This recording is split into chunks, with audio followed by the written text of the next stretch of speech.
ভারত পেঁয়াজ বন্ধ করার পরে বাংলাদেশে পেঁয়াজের দাম কমিছে না বাড়িছে? আলু বন্ধ করার পরে বাংলাদেশে আলুর দাম কমিছে না বাড়িছে?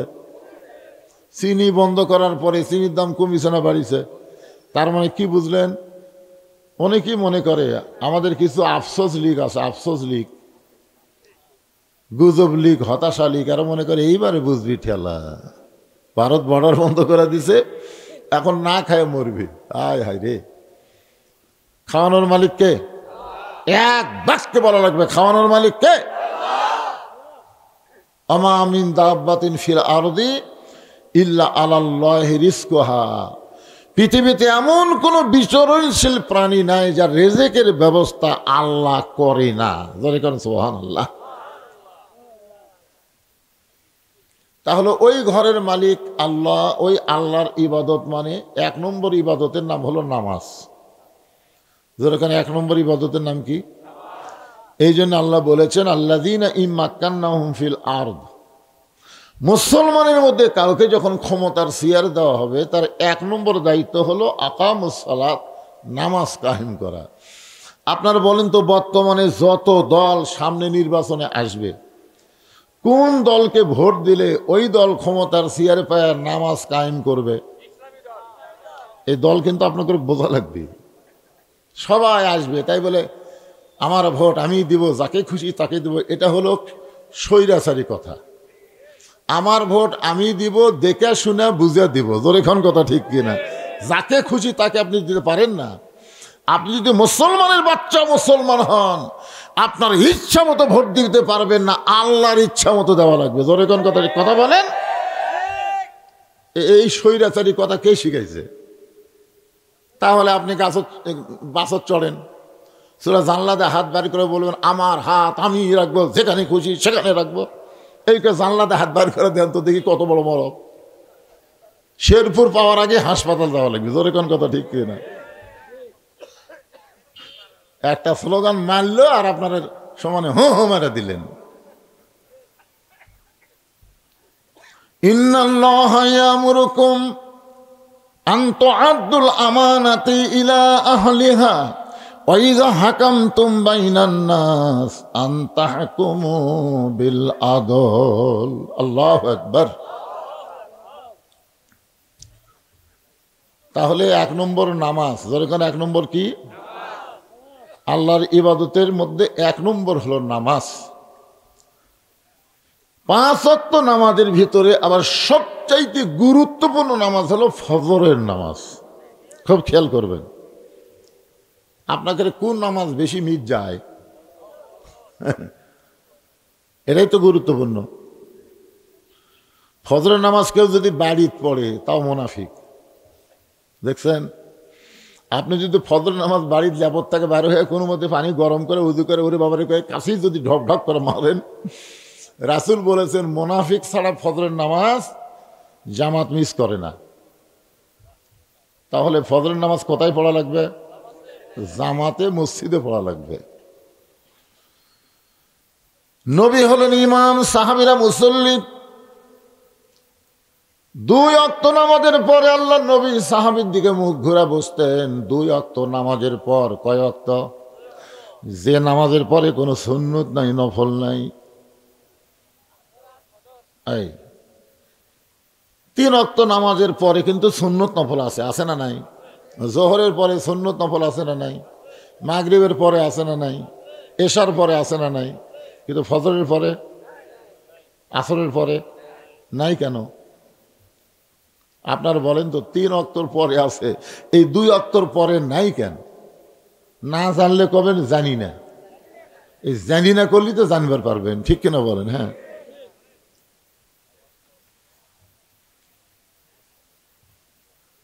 মনটা খুবই খারাপই হয়ে গেল।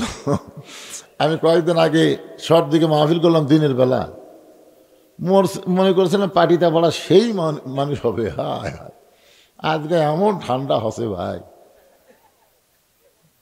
ঠান্ডার চোটে জনগণ ল্যাব ছাড়তেছে না।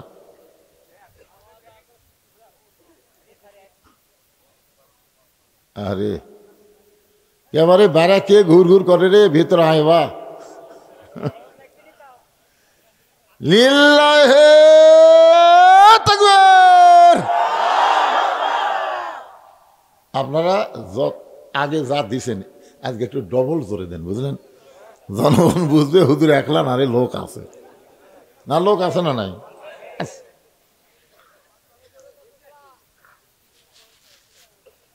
গলা খাকারে দেন। লিল্লাহে তাকবীর, আল কোরআনের আলো সংসদে জালো, কোরআন হাদিস যেখানে দুনিয়ার মুসলমান। লিল্লাহে তাকবীর।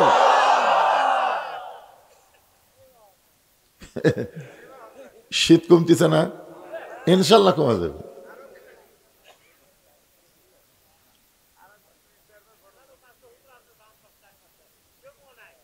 ওরে ভাই বলে তারাত গেড়ে হাওয়া পাগলা চেনেন? তারাত গেড়ে হাওয়া পাগলা নাম শুনছেন? শুনছেন? হাজার হাজার মানুষ খাওয়া দাওয়া করতেছে, হাজার হাজার, মানে 4-5টা গরু জব করে সেই হারে খাওয়া। ওই পাগলা সাইড দিয়ে যাচ্ছে আর বলতেছে মানুষ নাই রে, মানুষ নাই রে, মানুষ নাই, মানুষ নাই রে, মানুষ নাই রে। তো সবাই খাচ্ছে আর বলতেছে পাগলে কিনা কয়, ছাগলে কিনা খায়। ওই পাগলার কথা গুরুত্বই দেয়নি। কিন্তু একজন লোক চিন্তা করছে মানুষ নাই তাহলে আমি কি? ওই আবার পাগলার কথা ধরিছে। পাগলার কথা কি করছে? ধরলেই তো বিপদ। আমি বজরুল রশিদ কোরআন হাদিস থেকে পাগলের মতন যা বলে যাই ধরলেই কিন্তু বিপদ। জোরে কোন ঠিক কিনা? সেদিন একটু ধরছিল না? তো এখন এক লোক খাওয়া দাওয়া বাদ দিয়ে দৌড় মারছে। যে পাগলা বলতেছে কে ভাই তুই যে কইলি মানুষ নাই মানুষ নাই, তাহলে এরা কে? হাজার হাজার খাওয়া দাওয়া করতেছি, এরা কি মানুষ না? বলে আমি পাগল মানুষ, আমি কখন কি কই? তাহলে তুই বলে দেখ মানুষ নাই মানুষ নাই, পিটন খাই মরবো। কেন আমি তো বলবার পারবোই না। তা আমি পাগলা তো আমি কইছি, তুই আবার উঠে আসিস কেন? না এই কথার মারিফত আমার জানা লাগবে। জানবার যদি চাস তাহলে সাইডে তো সাইডে যায়, এরকম বাম হাত আলোক করছে, এখন দেখ। তো তাকায় দেখে সবগুলাই শিয়াল কুত্তে, 15-20 জন মানুষ। তো কয় ভাই কি দেখলাম? যা দেখলি মুখ বন্ধ কর, কলিকালের জামানা, হক বলতে মানা, আসল কথা বললে তোমায় নামা দিবি রে, আসল কথা বললে মাইক কাড়ালিবি রে। ধরে কোন ঠিক কিনা? গত 4 দিনই ফিলখঞ্জ আছে, মাইক কাড়িয়ালে বক তাক মারিয়ে। হ্যাঁ এখন তো আওয়ামী লীগ নাই রে ভাই, যারা বক্তার মাইক কাড়ে নিচ্ছে মারতেছে এরা হলো বিএমপি। ধরে কোন এরা কি?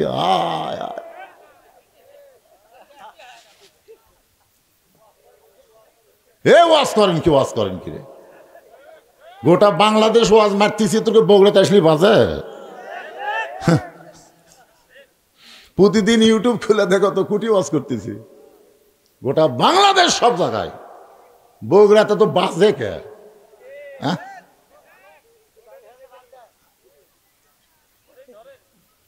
না কি ধর্ম না ধর্ম সেটা 2টা আয়াত আমি তেলাওয়াত করছি, মনে নাই? এই ঘরের মালিকের গোলামি করলে কি হবি? ফালিয়াবুদু রাব্বা হাযাল বাইত। 1 নম্বর আল্লাযী আতামাহুম মিন জু'ইউ, 2 নম্বর হলো আমানাহুম মিন খাউফ। ওই যে বারে একটা ছোট্ট বাচ্চা টার্গেট চাইন মারতেছে, ওকে আগে ধরেন। এই যাও, এই যে বেড়ে যাও, যাই কে মারতেছে টার্গেট, যাও।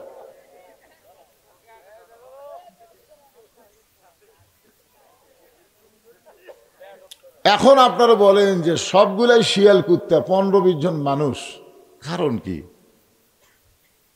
আপনারা যে বললেন হুজুর সাইডে যারা আসলো তারা নাই, পরে কারণ ভাঙ্গা দেবো। অনেক কোরআন হাদিস দিই, এমনি বাপদাদার কিচ্ছা করে কাম হবি না।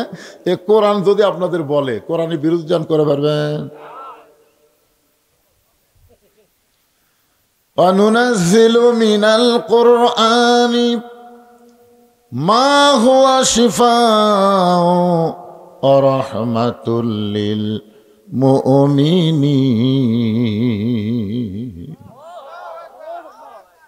এর বাংলা অর্থ হলো সব সমস্যার সমাধান দিতে পারে আল কোরআন। এটা কি বিশ্বাস করেন আপনারা? সব সমস্যার সমাধান যারা বলতেছেন না, মনে করতেছেন এই দুনিয়া আপনার শেষ নাকি? যদি ফুলগুলো হয় অভিমানে ঝরে যায়, আমি মালা গেতে বলো কারে পরাবো, সে যে কেন এলো না কিছু ভালো লাগে না, কবরে আসুক তারে আমি মজা দেখাবো। কোরআনের পক্ষে যারা স্লোগান দিচ্ছেন না, এরা কবরে যাবেন না? যাবেন, খালি সেই হারে হবে, সেই হারে জাগা মতো মার হবি। জোরে কোন ঠিক? কবে যাবেন কবরে? কবে যাবেন? কোনো তারিখ নাই, কোনো মাস নাই, যে কোনো মুহূর্তে যাওয়া লাগবে। তাই সময়কে নষ্ট করা যাবে না, প্রত্যেকটা সময়ের গুরুত্ব দেওয়া লাগবে। জোরে কোন ঠিক? আল্লাহ যেখানে বলতেছে সব সমস্যার সমাধান দিতে পারে আল কোরআন, আর কোরআনের মাহফিলে বসে স্লোগান দিতে আপনার ব্যস্তিতে কোন জায়গা? গলা খাকারে জানতে দেখি সব সমস্যার সমাধান তো বোঝা গেল আপনার দিবার পারেন, তো দেন না কেন? হ্যাঁ, একটু মনোযোগ দিয়ে শুনবেন। নামাজটা হলো ফজরের নামাজ। একজনকে সাটান, তো ফজরের সময় বোঝা যাবে তুমি কত সাটানার লোক। আর সালাতু খায়রুম মিনান নাওম শোনার সাথে সাথে তোমার অবস্থা কিরকম হয়? 3.5 হাত হয় না 2.5 হাত হয়? নিজের বিবেককে প্রশ্ন করো। আজান শুনবি না, ল্যাপ দিয়ে মাথার উপর, পাউটেনা বুকের কাছে, মনে হয় ছাগলের বস্তা ঢাকাতেছে। ল্যাপ টান্দা দেখেন, ল্যাপের তলে ওর সাইজ, আর সকালবেলা সাইড ঠিবে কুত্তার সাইজ, একই সাইজ। ধরে এখন কত ঠিক কিনা? ও সাটান হুজুর, ও সাটান।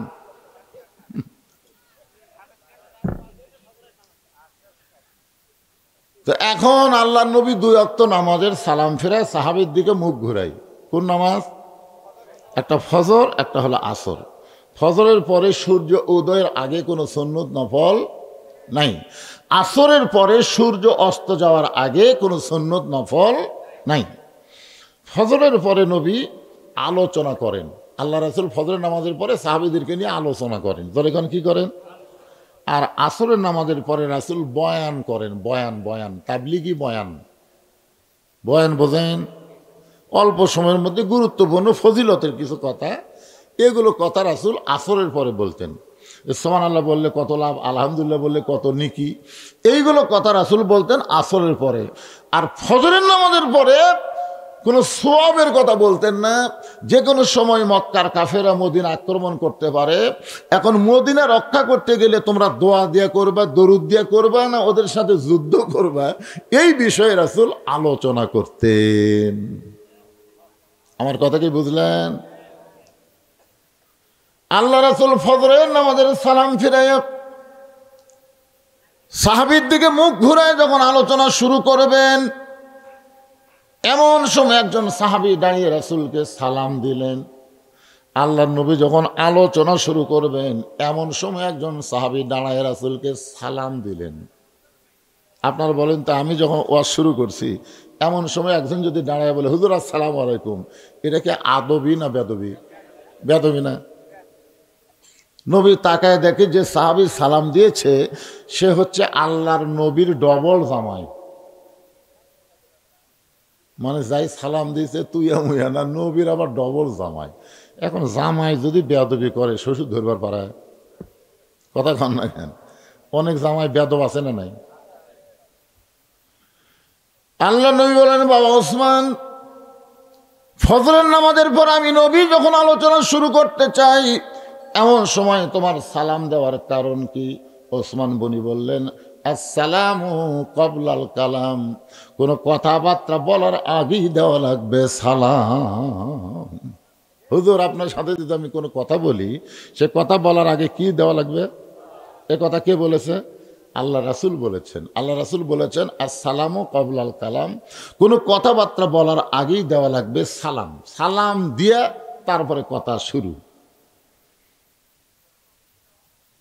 আপনারা কি সালাম দেন? দেন? বেটা কোনোদিন সালাম দিয়েছেন? বেটা তো আপনাকে দেয় না, বেটা শ্বশুরক দেয়। আপনার বেটা কিন্তু সেই ভদ্র, খুবই ভদ্র, শ্বশুরকেই ভয়। আসসালামু আলাইকুম আব্বা, কেমন আছেন আব্বা? আম্মা কেমন আছে? ওরে বাবারি, এ ভদ্রই হলো কোত্থেকে রে? আর বাপের সামনে দেওয়া যায়, সারা মানুষ যায় না, কুত্তে যায়, বোঝার উপায় নাই। ধরে কোন কথা ঠিক কিনা? আপনারা বলেন তো, পৃথিবীর সমস্ত মানুষকে সালাম দিলে যে সওয়াব হবে, নিজের বাপ মাকে সালাম দিলে এর চাইতে বেশি সওয়াব আল্লাহ দান করবে। ধরে কোন কথা ঠিক কিনা? ওরে বাবা, ঠিক তো ঠিকই করছে। বাবা সালাম দেশ, এখন থেকে শুরু কর লাগি বাদান, আজ থেকে শুরু করবা সালাম দেওয়া। যেই বাড়িতে সালাম আদান প্রদান আছে, ওই বাড়িতে অভাব থাকতে পারে কিন্তু অশান্তি থাকবে না। হ্যাঁ, অভাব আছে কিন্তু অশান্তি নাই। কোনোদিন স্বামী স্ত্রীর মধ্যে মারামারি হবে না, কারণ বউ স্বামী সালাম দেয়, স্বামী বউ সালাম দেয়, সালামের দ্বারা সব রাগ পাঞ্চা হয়ে যায়, আরও মারামারি। বেটার বউ শাশুড়িকে সালাম দেয়, শাশুড়ি বেটার বউ সালাম দেয়, মানে যখন তাই সুযোগ পাবি আগে সালাম মারবি। দেখবেন শাশুড়ি বেটার বউয়ের বিরুদ্ধে কবি না, বেটার বউ শাশুড়ির বিরুদ্ধে কোনোদিনও কবি না। কিন্তু সালাম কালাম না থাকার কারণে প্রত্যেকটা সংসারে অশান্তি টেকা আছে, অভাব নাই, কিন্তু অশান্তি দাউ দাউ করে চলতেছে। যেরকম কথা ঠিক। হ্যাঁ, এই জন্য সালাম দেওয়া লাগবে, সালামের প্রচলন শুরু করবেন। আল্লাহ নবী বলেন, ওসমান তুমি কি বলবার চাও? ওসমান গনি বলতেছে, রাসূলুল্লাহ একদিন দেখেছি আমি বলি নাই, দ্বিতীয় দিন দেখেছি আমি বলি নাই, কিন্তু আজকে তৃতীয় দিন দেখতে পাইলাম আপনি যখন নামাজের সালাম ফেরেন, সঙ্গে সঙ্গে আপনার একজন সাহাবী নাম হলো তালহা বাড়ির দিকে দৌড় দেয়। আপনি যেই মাত্র সালাম ফেরেন, সঙ্গে সঙ্গেই আপনার সাহাবী তালহা বাড়ির দিকে দৌড় দেয়। আমি একদিন দেখেছি বলিনি, দ্বিতীয় দিন দেখেছি আমি বলিনি, আজকে তৃতীয় দিন দেখার পরে আমার খুব রাগ হলো। কেন আল্লাহর নবী এত সুন্দর আলোচনা করে আর সে আলোচনা না শুনে ওই বাড়ির দিকে দৌড় দেয়। কতগুলো ছেলে দেখবেন জুমার দিনে সবার শেষে এসে আগে যায়, আছে না নাই? আপনার কোন তো জুমার দিনে কেন নামাজে আগে আসতে হবে? আল্লাহ যে বললেন, ইজানু দিয়ালি সলাতি মিয়াউমিল জুমআ ফাসাউ ইলা যিকরিল্লাহ।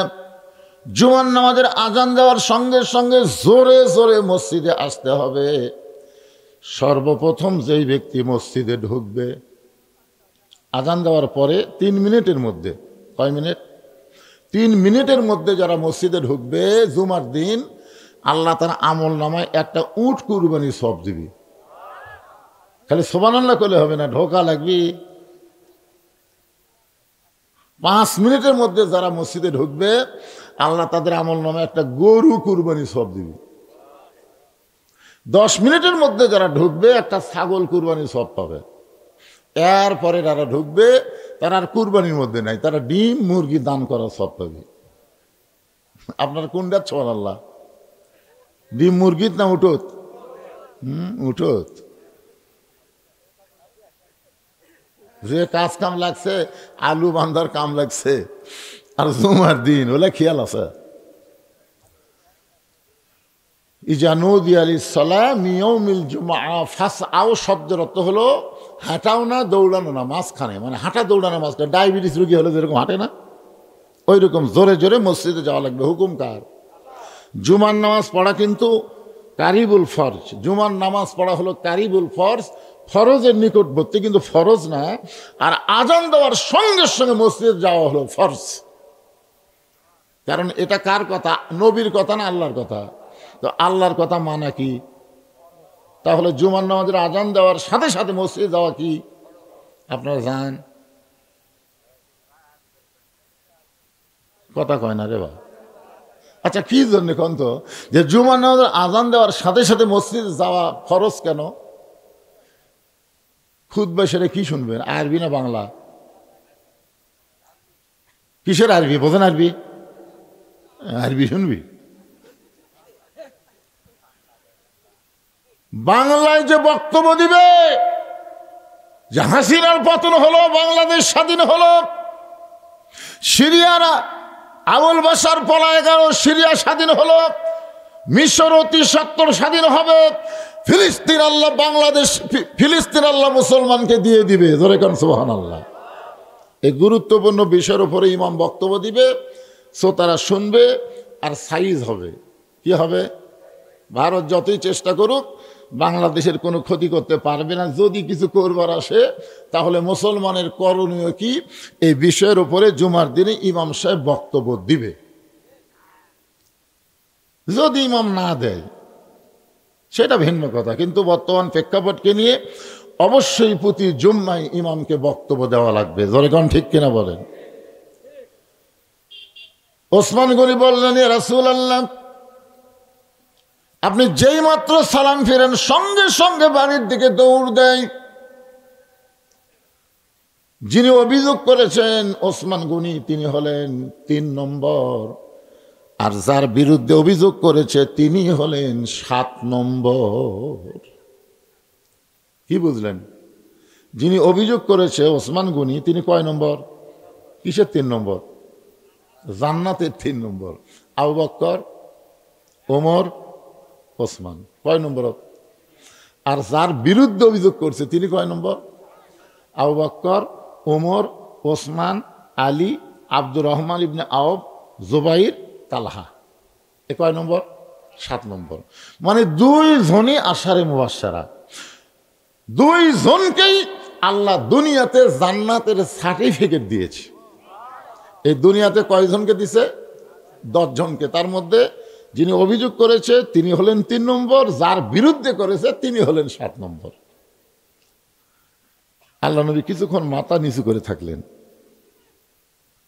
তারপরে বললেন, ওসমান, তুমি শুধু অভিযোগ করলেই হবে না, অভিযোগকে তদন্ত করে দেখা লাগবে। দেখছেন, ৩ নম্বর জান্নাতি অভিযোগ করছে, তারপরে রাসূল বলতেছে খালি তুমি অভিযোগ করলেই হবে না, তোমার অভিযোগকে তদন্ত করা লাগবে। আর আমাদের বাংলাদেশে গত পরশুদিন এক শয়তান মরছে, নজিবুল বাশার শয়তান। এই শালা শয়তান সাইদি হুজুরের বিরুদ্ধে কিন্তু প্রথম অভিযোগ করছে। জোরে কোন কথা ঠিক কিনা? প্রথম অভিযোগ করেছে আল্লামা সাইদির বিরুদ্ধে। হাসিনা কোনো তদন্তই করেনি, বিনা তদন্তেই সাইদি হুজুরের কেস লিয়ালিস। আপনারা বলেন তো, তদন্তের কথা কোরআনে আছে না নাই? আমি আয়াত পড়ে আপনাকে শোনাবো। তদন্তের কথা আল্লাহ কোরআনেও বলেছে। ভাই যান, মাটির বাড়িতে মোবাইল নেটওয়ার্ক পায় না, পায়। আপনাদের কেমন কি মাটির বাড়ি আছে নাকি? আছে? মাটির বাড়িতে কিন্তু মোবাইল নেটওয়ার্ক পায় না। ইমাম সাহেব ওই জানলার কাছে শুয়ে থাকে, মোবাইল হাত দিয়ে বাইর করে থই, কল আসলে লাউড স্পিকার দিয়ে কথা কয়, কারণ কানের কাছে আনলে নেটওয়ার্ক নেই। তো এটা দেখে এক ছেলে বলতে যে, হুজুর আপনি এত বোকা কোত্থেকে হলেন? আপনি 400 টাকা দিয়ে একটা মোবাইল অ্যান্টিনা কিনে বাঁশের মাথাতে অ্যান্টিনা ঝুলে দেয়, সেখান থেকে তার আনা মোবাইলের মধ্যে ঢুকা দেন, আপনি যেটি থাকবেন সেটি নেটওয়ার্ক। তো যুবকের কথা মতো ইমাম সাহেব একটা অ্যান্টিনা কিনা বাঁশের মাথার দিয়ে মোবাইলের পিছনে লেখা দিয়েছে। ওরা এক তেলতলা গোয়েন্দার দেখে বলতেছে, হুজুর আবার টিভিও কিনছে। তেলতলা গোয়েন্দার ওটা দেখেই, আরে হুজুর আবার টিভিও কিনছে। ওটা কিসের অ্যান্টিনা শালা তেলতলা জানি না, ওই কোনোদিনও মসজিদে যায় না, সেই দিনই কেবল বলতেছে আল্লাহুম্মা আফতাহ। সমস্ত মুসল্লি বলতেছে না। হুজুর কয় কি হলো? তুমি টিভি কিনা টিভি দেখো, আর তোমার পাশে আমরা নামাজ পড়বো? ইমাম কয়, বারে আমি টিভি তো কিনিনি, দেখবো কেমনে? তেলতলা বলতেছে, হুজুর তাহলে বাঁশের মাথাত কি দেখলাম? তখন বলতেছে ওটা তো মোবাইল অ্যান্টিনা। তখন সব মুসলিমকে, কে রে তুই কি দেখলি আর কি করলি? মনে করছিলাম। ভাই, মনে করার উপর অভিযোগ করছে, আর তদন্ত না করে ইমামবাদ। চিন্তা করছেন? আল্লাহ রাসূল বলেন, ওসমান তুমি অভিযোগ করলি, তোমার অভিযোগকে গ্রহণ করতে পারলাম না, তদন্ত করতে হবে। 3 নম্বর জান্নাতি 7 নম্বরের বিরুদ্ধে অভিযোগ করেছে। আল্লাহ নবী বললেন তদন্ত না করে কিছু করব না। আল্লাহ নবী দাঁড়িয়ে গেলেন, তদন্ত করার জন্য নবী দাঁড়িয়ে গেলেন, আর কোনো আলোচনা করলেন না। ফজরের পরে যে আলোচনা করেন, নবী আলোচনা বন্ধ করে দিয়ে তদন্তের জন্য দাঁড়িয়ে গেলেন। নবী যখন মসজিদ থেকে বের হচ্ছেন, প্রত্যেকটা সাহাবী নবীর দিকে তাকায় আছে। আল্লাহর নবী বললেন, আমি তদন্তের জন্য রওনা দিলাম, তোমরা কি আমার সঙ্গে যাওয়ার চাও? সাহাবীরা বললেন, এ রাসূলুল্লাহ, যদি আপনি অনুমতি দেন আমাদের কোনো আপত্তি নাই। তার মানে নবী বুঝালেন যে একজন তদন্ত, একদলীয় তদন্ত না করে সর্বদলীয় তদন্ত করা দরকার। জোরে কোন ঠিক কিনা? আপনারা বলেন তো, বাংলাদেশে যারা যুদ্ধাপরাধী, যাদেরকে অন্যায়ভাবে ফাঁসি দেওয়া হলো হাসিনার সময়, এই মানুষগুলো কি খারাপ ছিল না ভালো ছিল? এক বাক্যে বলেন তো, ভালো না খারাপ? কে তদন্ত করছে? একদলীয় তদন্ত করছে ভাই। তদন্ত করে ভালো মানুষগুলোকে ফাঁসির কাস্তে ঝুলাই দিল। আল্লাহর নবী বললেন, তোমরা যদি চাও তাহলে আমার সঙ্গে তদন্তে অংশগ্রহণ করতে পারো। নবী আমার সামনে সামনে, প্রত্যেকটা সাহাবী পিছনে পিছনে রওনা দিলেন। কারণ নবী যখন সামনে চলবে, নবীর সামনে কেউ যাবার পারবে?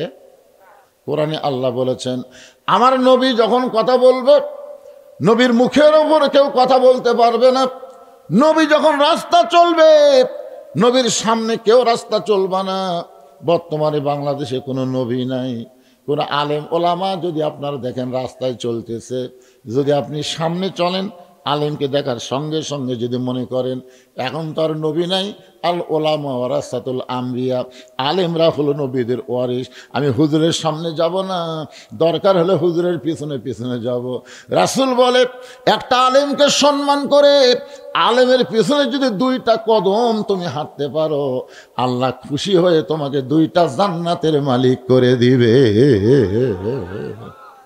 ইন্নামা ইয়াখশাল্লাহ মিন ইবাদিহিল উলামা। আল্লাহ কোরআনে বলেছেন, বান্দা সমূহের মধ্যে আলেম বান্দারাই সবচাইতে আল্লাহকে বেশি ভয় করে। নবীও আলেমদের পক্ষে, আল্লাহ আলেমদের পক্ষে। খালি হাসিনা মুদির কথা শুনে আলেমদেরকে যে হারে নির্যাতন করছে, হারে আল্লামা সাইদি হুজুর কিন্তু বাঁচাই থাকতো ইনশাল্লাহ। আপনারা দেখেননি যেদিন তাকে জেল থেকে হাসপাতাল নিয়ে, সেদিন যে একটা হাসি দিয়েছে, আমার মোবাইলে ভিডিও করে রাখছে, ওটা আমি লোড করে রাখছি। এ হাসি দেখলে মনে হয় একটা জান্নাতি হাসি। জোরে কোন কথা ঠিক কিনা? এইরকম হাসি দিয়ে যে লোকটাকে নিয়ে গেল।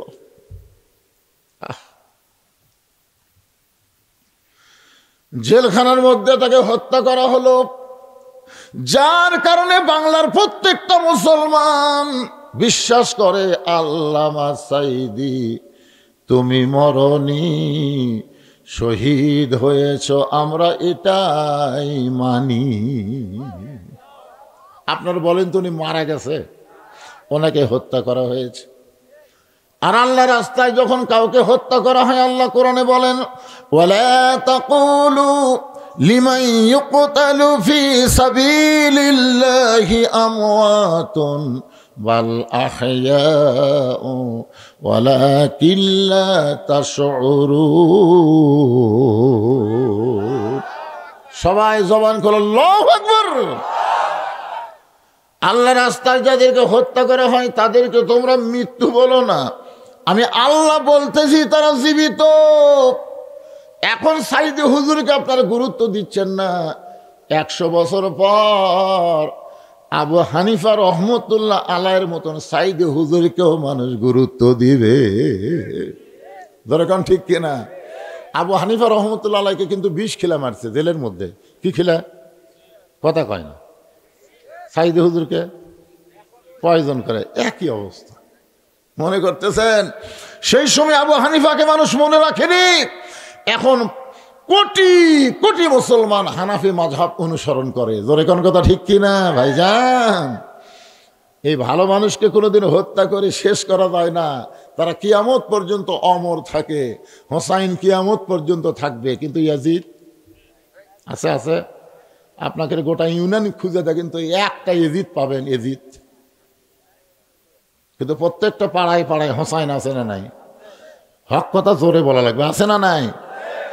একটু মনোযোগ দিয়ে শোনেন। নবী গেলেন সামনে সামনে, সাহাবীরা পিছনে পিছনে। তালহার বাড়ির দরজায় আল্লাহ নবী দাঁড়াইলেন। নবীর সুন্নত হলো কারো বাড়ির দরজায় গিয়া খটখটি করা যাবে না, কলিং বেলে চাপ দেওয়া যাবে না। হয়তো বলুন হুজুর তখন তার কলিং বেল ছিল না, এখন তার কলিং বেল আছে, আছে না নাই? এই বগুড়া রহমাননগর আমার এক বন্ধুর বাসা। আমাকে মাঝে মধ্যে বলে, হুজুর আমি একটা বাসা করছি, আপনি একটু আসবেন বাড়ি দোয়ার জন্যে। তা আমি একদিন যাও, বাসার বিশাল গেট, সে গেট দেখে এখন আত্মা খাঁচা, সোনালি রঙের সেই মশানার গেট। আমি গেটের যা সালাম দিলাম, নবীর সুন্নত, আসসালামু আলাইকুম ইয়া আহলাল বাইত। ওই গেটের পাশে একটা পানের দোকান আছে। এই দোকানদার বলতে, হুজুর 1-1 কোটি বার সালাম দেন, কাম হবি না, কারণ আপনি কাক সালাম দিচ্ছেন। তখন আমি নাম ধরে বললাম, কই হুজুর পাক সালাম দিয়ে আপনি নিচে আনবার পারবেন? ওই 6 নম্বর দেখেন, কলিং বেলের লেখা আছে 1 2 3 4 5 6, এই 6 টিভি মারেন। আমি 6 যে টিভি মারছি ভাই, বিশ্বাস করেন টিভি মারাও সারা, আমি 2 ধাপ দৌড় দেওয়া সারা। মানে ওই 6 টিভি দিলে কুত্তের সাউন্ড, বিদেশি যে কুত্তে আছে এই কুত্তের ঘাউ ঘাউ ঘাউ করে সাউন্ড। আমি কইলাম টিভি মারা মাত্র বিদেশি কুত্তার সাউন্ড, আমি 2 ধাপ দৌড় মারছি। পানালা খেলে হাসতে থেকে, হুজুর দৌড়ান কেন? এটা কলিং বেলের সাউন্ড হুজুর। কেউ কবিতরের সাউন্ড দিছে, কেউ কাউয়ার সাউন্ড দিছে, কেউ কুত্তার সাউন্ড দিছে, এক একটা এক এক সাউন্ড। তা আমি বললাম, কে রে এত সাউন্ড থাকতে এই কুত্তার সাউন্ড পছন্দ করলো কেন? কিছুক্ষণ পরে দিকে নামে আসছে, আমাকে বলতে যে হুজুর আইসেন, আসসালামু আলাইকুম। হুজুর আসেন। আমি ভাই যাওয়ার আগে জানতে চাই তুমি কুত্তার পছন্দ করলে কে? হুজুর ফকিরের অত্যাচার হুজুর। এখন কতগুলো ফকির আছে, এরা কলিং বেলের চাপ দিয়ে ভিক্ষা চায়। তা আমি সেই বুঝে শুনে কুত্তার সাউন্ড দিছি। প্রথমে একদিন এক ফকির কেবল টিভি মারিছে, কুত্তার সাউন্ড পায় মারছে দৌড়, আর ঝোলার যা চাউল আছে সব পড়ে গেছে। ওই এলাকার যত ফকির আছে সমস্ত ফকিরের কাছে যে 6 নম্বরে যেন মারিস না, 6 নম্বরে কিন্তু কুত্তা আছে। সেদিন থেকে আমাকে আর কোনো ফকির। আমি কইলাম তাহলে যাই ভাই। দেখে যাবেন কেন হুজুর? ফকির কইছে 6 নম্বরে কুত্তা আছে। তুই তো কুত্তেই, তুই তো মানুষ না। আল্লাহ কোরআনে বলেছে, আম্মা সাইলা ফালা তানহার, সাইলকারীকে খালি খালি ফিরাইও না। আর তুমি কুত্তার সাউন্ড দিয়ে ফকিরের ঝোলার চাউল ফেলে দিছে, তুমি মানুষ? তুমি একেবারে পুরিয়া কুত্তে। জোরে কোন কি কথা কন না কেন? কি দেওয়া লাগবে? সালাম। আসসালামু আলাইকুম ইয়া আহলাল বাইত। আল্লাহ নবী তালহার বাড়ির দরজায় এসে সালাম দিলেন। প্রত্যেকটা সাহাবী মনে মনে একটু রাগ রাগ ভাব, কারণ ওসমান গনি অভিযোগ করছে, ওসমান গনি তার তুইয়া মুয়া সাহাবী না। কয়দিন? জোরে এখন কয়দিন? একদিন দেখেছে কিছুই বলে নাই, 2 দিন বলে নাই, 3য় দিন দেখার পরে বলেছে। এরপরে আল্লাহর নবী হেঁটে হেঁটে তালহার বাড়ির দরজায় সালাম দিলেন। কিছুক্ষণ পর আল্লাহর নবী ডাক দিলেন, তালহা। নবী মনে করেছিলেন সালাম দিলেই তালহা দরজা খুলবে, কিন্তু তালহা যখন বাড়ির দরজা খোলে নাই, এবার নবী একটু রাগ করে ডাক দিলেন, তালহা। তালহা বাড়ির ভিতর থেকে বলতেছে, লব্বাইক ইয়া রাসূলুল্লাহ। কিছুক্ষণ পরে তালহা যখন দরজা খোলে না, নবী আবার ডাক দিলেন, তালহা। তালহা সঙ্গে সঙ্গে বলে, লব্বাইক ইয়া রাসূলুল্লাহ। কিন্তু তালহা দরজা খোলে না। নবী আবার কিছুক্ষণ পরে ডাক দিলেন, তালহা। সঙ্গে সঙ্গে তালহা বলতেছে, লব্বাইক ইয়া রাসূলুল্লাহ।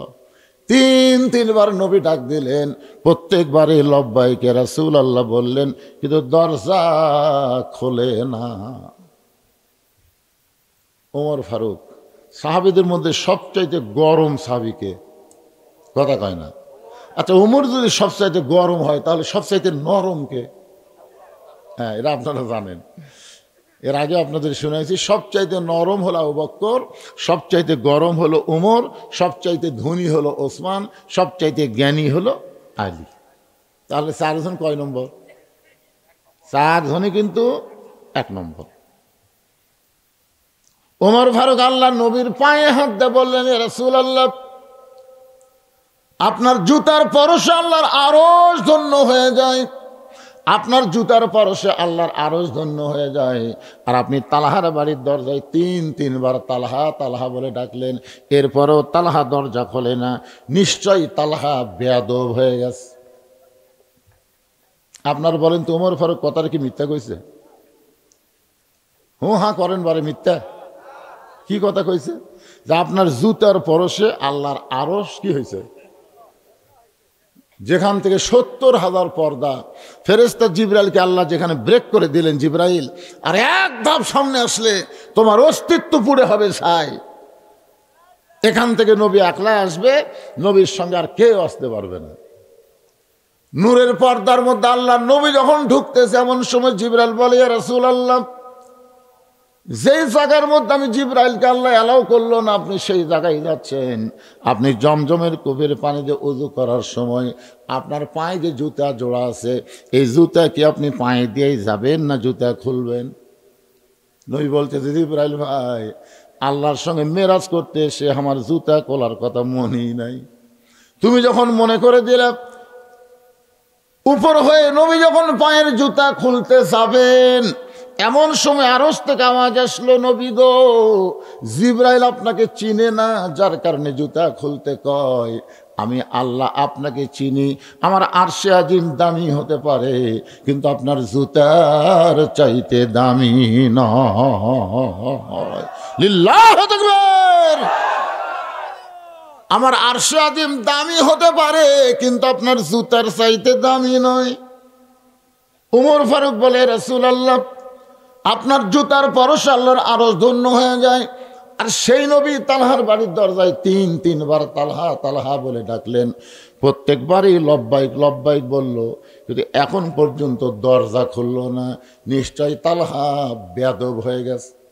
আল্লাহ রাসূল বলেন, ওমর সাবধান হয়ে যাও, তদন্ত করার আগে কোনো রিপোর্ট দেওয়া যাবে। এখনো তদন্তই হয়নি, তুমি আগেই রিপোর্ট দিলে বেদব। আমি নবী আইছি তদন্ত করতে, তোমাকে সাথে আনছি রিপোর্ট দেওয়ার জন্য না। চিন্তা করছেন ওমর হলো কয় নম্বর? কথা কয় না কেন? কয় নম্বর? জান্নাতের দিক দিয়ে কয় নম্বর? 1 নম্বর আবু বকর, 2 নম্বর ওমর। সে ওমরকে রাসূল বলতেছে, ওমর মুখ সাবধান করে কথা বলবে, তদন্ত করার আগে কোনো রিপোর্ট দেওয়া জায়েজ নেই। হযরত ওমর যেমন ছিলেন গরম, তেমন ছিলেন নরম। ওমর ফারুকের জীবনী পড়ে দেখবেন, তার মতন গরম মানুষ কেউ ছিল না, আবার তার মতন নরম মানুষ কেউ ছিল না। এতই নরম, বুঝলেন? গভীর রাত্রে মদিনার অলিগুলি ঘুরতেছে, দেখে একটা তাঁবুর মধ্যে থেকে একটা পুরুষ বাহিরে বাইরে হয়ে খালি দৌড়াদৌড়ি করতেছে। ওমর ফারুক লোকটার সামনে রাতের বেলা গিয়ে সালাম দিয়ে বলে, আসসালামু আলাইকুম ভাই, কেমন আছেন ভাই? লোকটা সালামের উত্তর দেয় না। ওমর ফারুক আবার আসসালামু আলাইকুম ভাই, কেমন আছেন ভাই? লোকটা সালামের উত্তর দেয় না। যে ওমর রাস্তাতে গেলে শয়তান কয়দিন যায় না। ওমর ফারুক 3য় বার যখন সালাম দিচ্ছে, আসসালাম, এই মিয়া খালি সালাম দেশ, এই সালামের অর্থ তুই বুঝিস? ওমর ফারুক কয়, কে রে ভাই, সালামের অর্থ মানে আল্লাহ তোমার উপর শান্তি বর্ষিত করুক। তুই জানিস তাঁবুর মধ্যে কি হচ্ছে জানিস? আমার বাড়ি হলো অমুক জায়গাত, আমি গভীর রাত্রে আমার গর্ভবতী বউ নিয়ে অমুক জায়গায় যাচ্ছি, এই মাঝ রাস্তাতে আমার বইয়ের যে পেটের ব্যথা উঠছে, ওই তাঁবুর মধ্যে খেলে ও মারে বাবা রেখে কান দিচ্ছে, আর আমি বেড়া ঘুরতেছি, কি অশান্তি আমার, আর এই খেলে সালাম মারতেছে। ওমর ফারুক লোকটার হাত ধরে বললেন, ভাইজান আমার বেয়াদবি নিবেন না, আমার বাড়িতে ভালো একটা ধাত্রী আছে, আমি একটু নিয়ে এসে আপনার বইয়ের উপকার করতে চাই। ওমর ফারুক কত নরম মানুষ, দেখেন কি খারাপ ব্যবহার করছে, তারপরও নিজের বাড়িতে গিয়ে বললেন, আব্দুল্লাহর মা। ওমর ফারুকের ছেলের নাম হলো আব্দুল্লাহ। জোরেখান ছেলের নাম কি? আব্দুল্লাহর মা। দরজা খোলো, সঙ্গে সঙ্গে দরজা খুলে গেল। ওমর ফারুক বলেন, আব্দুল্লাহর মা তুমি কি জান্নাতে যাবার চাও? বলে 1000 বার চাই। তাহলে চলো যাই। সরাল্লা কর না কেন? নিজের বউকে বলতেছে, আব্দুল্লাহর মা তুমি কি জান্নাতে যাবার চাও? বলে 1000 বার চাই। তাহলে চলো যাই। এই জিনিস লিয়া চলো, এই জিনিস মানে একটা সন্তান ধরবার গেলে যে যে জিনিস লাগে সেইগুলো জিনিস লিয়া রওনা দাও। হযরত ওমর হাত থেকে নিয়ে এসে নিজের বউকে নিয়ে এসে তাঁবুর উল্টা পিঠটা ভিতরে ঢুকায় দিল। আর লোকটাকে বলতেছে, ভাই ধৈর্য ধারণ করো, ধৈর্য ধারণ করো।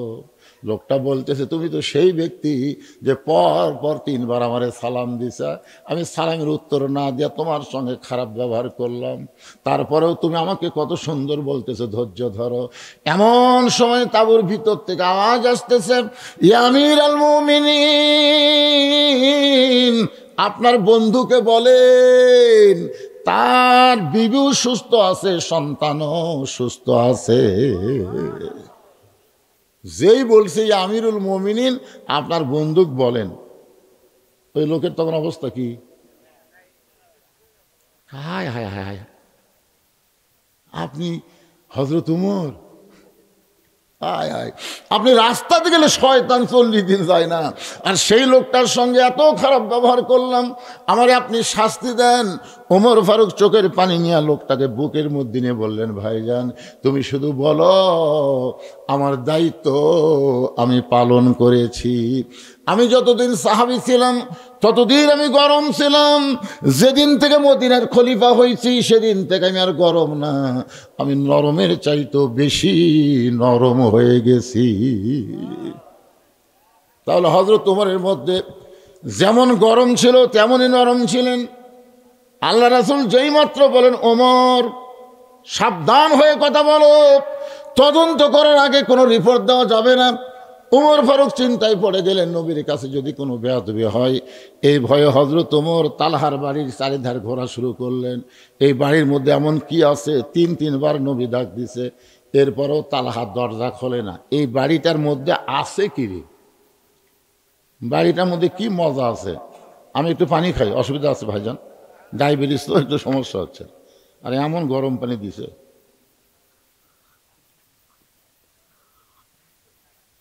একটু জিকির করেন, লা ইলাহা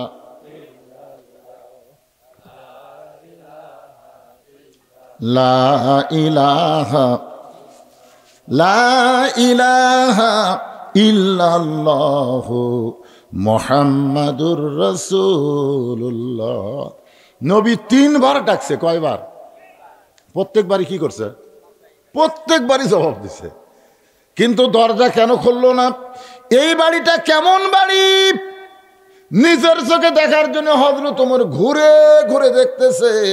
হঠাৎ প্রাচীরের ফাটল দিয়া তাকায় দেখে বাড়ির মধ্যে একটা খুঁটির সঙ্গে একটা ছোট বাচ্চাকে রশি দিয়া বেঁধে রাখছে, যেমন গরু ছাগল বেঁধে রাখে, ঠিক এইভাবে বেঁধে রাখছে।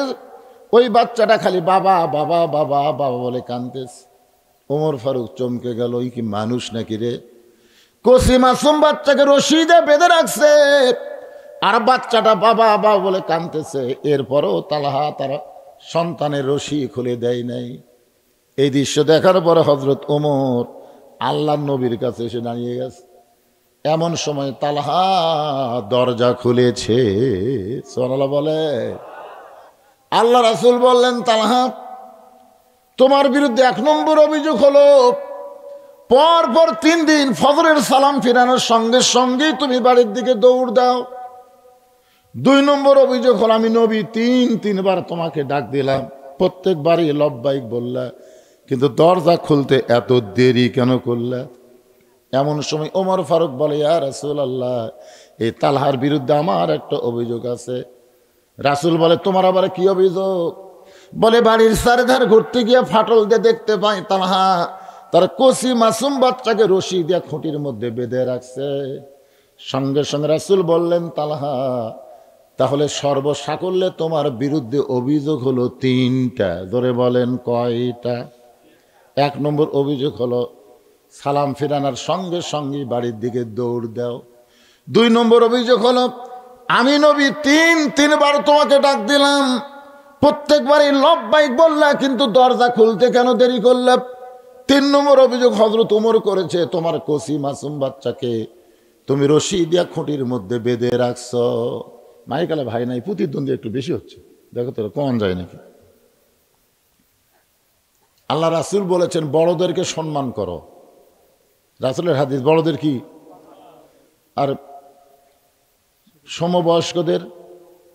সমবয়স্কদের মহব্বত করো, আর ছোটদেরকে স্নেহ করো।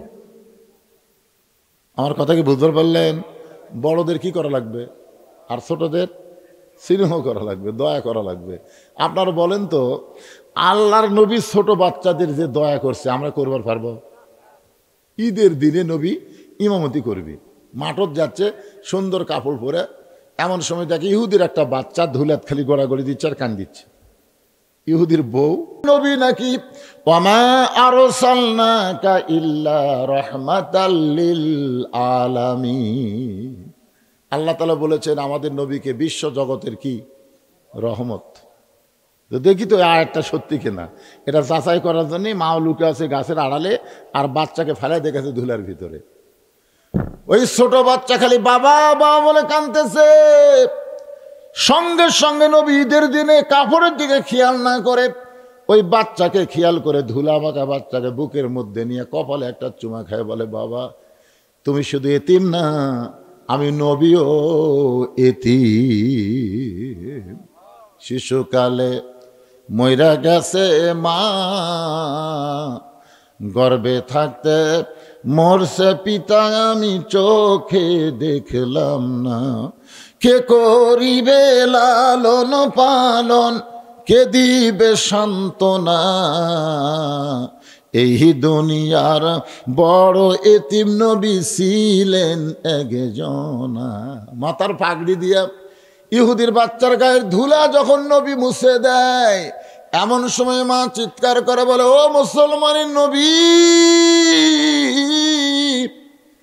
আজ থেকে শুধু আপনি মুসলমানের নবী না, আজ থেকে আপনাকে আমি নবী হিসাবে স্বীকার করে নিলাম। জোহরের নামাজের প্রথম রাকাতে নবী 3 বার সুবহান রাব্বিল আলা বলছে। প্রথম রাকাতের প্রথম সেজদায় কয়বার? 3 বার সুবহান রাব্বিল আলা বলেছে। দ্বিতীয় সেজদার নবী তোলে না। 100 বার সুবহান রাব্বিল আলা সাহাবীরা পড়ছে, কিন্তু নবী সেজদা তোলে না। দ্বিতীয় রাকাত ঠিকই বলেছে, তৃতীয় রাকাত ঠিকই বলেছে, চতুর্থ রাকাত ঠিকই পড়াইছে, কিন্তু প্রথম রাকাতের দ্বিতীয় সেজদা এত লম্বা। নামাজ শেষ হওয়ার পরে হযরত ওমর বলতেছে, ইয়া রাসূলুল্লাহ, দ্বিতীয় রাকাতে আপনি এত লম্বা সেজদা দিলেন, আমরা 100 বারের বেশি সুবহান রাব্বিল আলা বললাম, এরপরেও আপনি সেজদা তোলেন না, কারণ কি? বলে তোমরা সবাই যখন সেজদায় ছিলে, এমন সময় আমার 2টা ছোট্ট নাতি হাসান হোসাইন আমার পিঠের উপর চড়ে বসলো, আমার পিঠের উপরে চড়ে বসলো।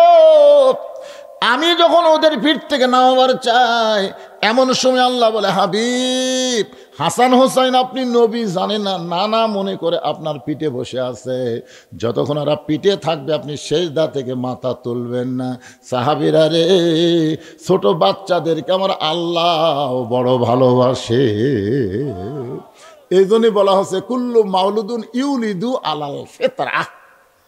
হিন্দুকেও যদি ছোট বাচ্চা হয় তাকেও তোমরা ঘৃণা করবে না, কারণ ও ছোট মানুষ, যে কোনো সময় ইসলাম গ্রহণ করতে পারে। ধরে কোনো কথা ঠিক কিনা এখন? আর ছোট মানুষের কান্দে ফেরেশতা কখন দেয়?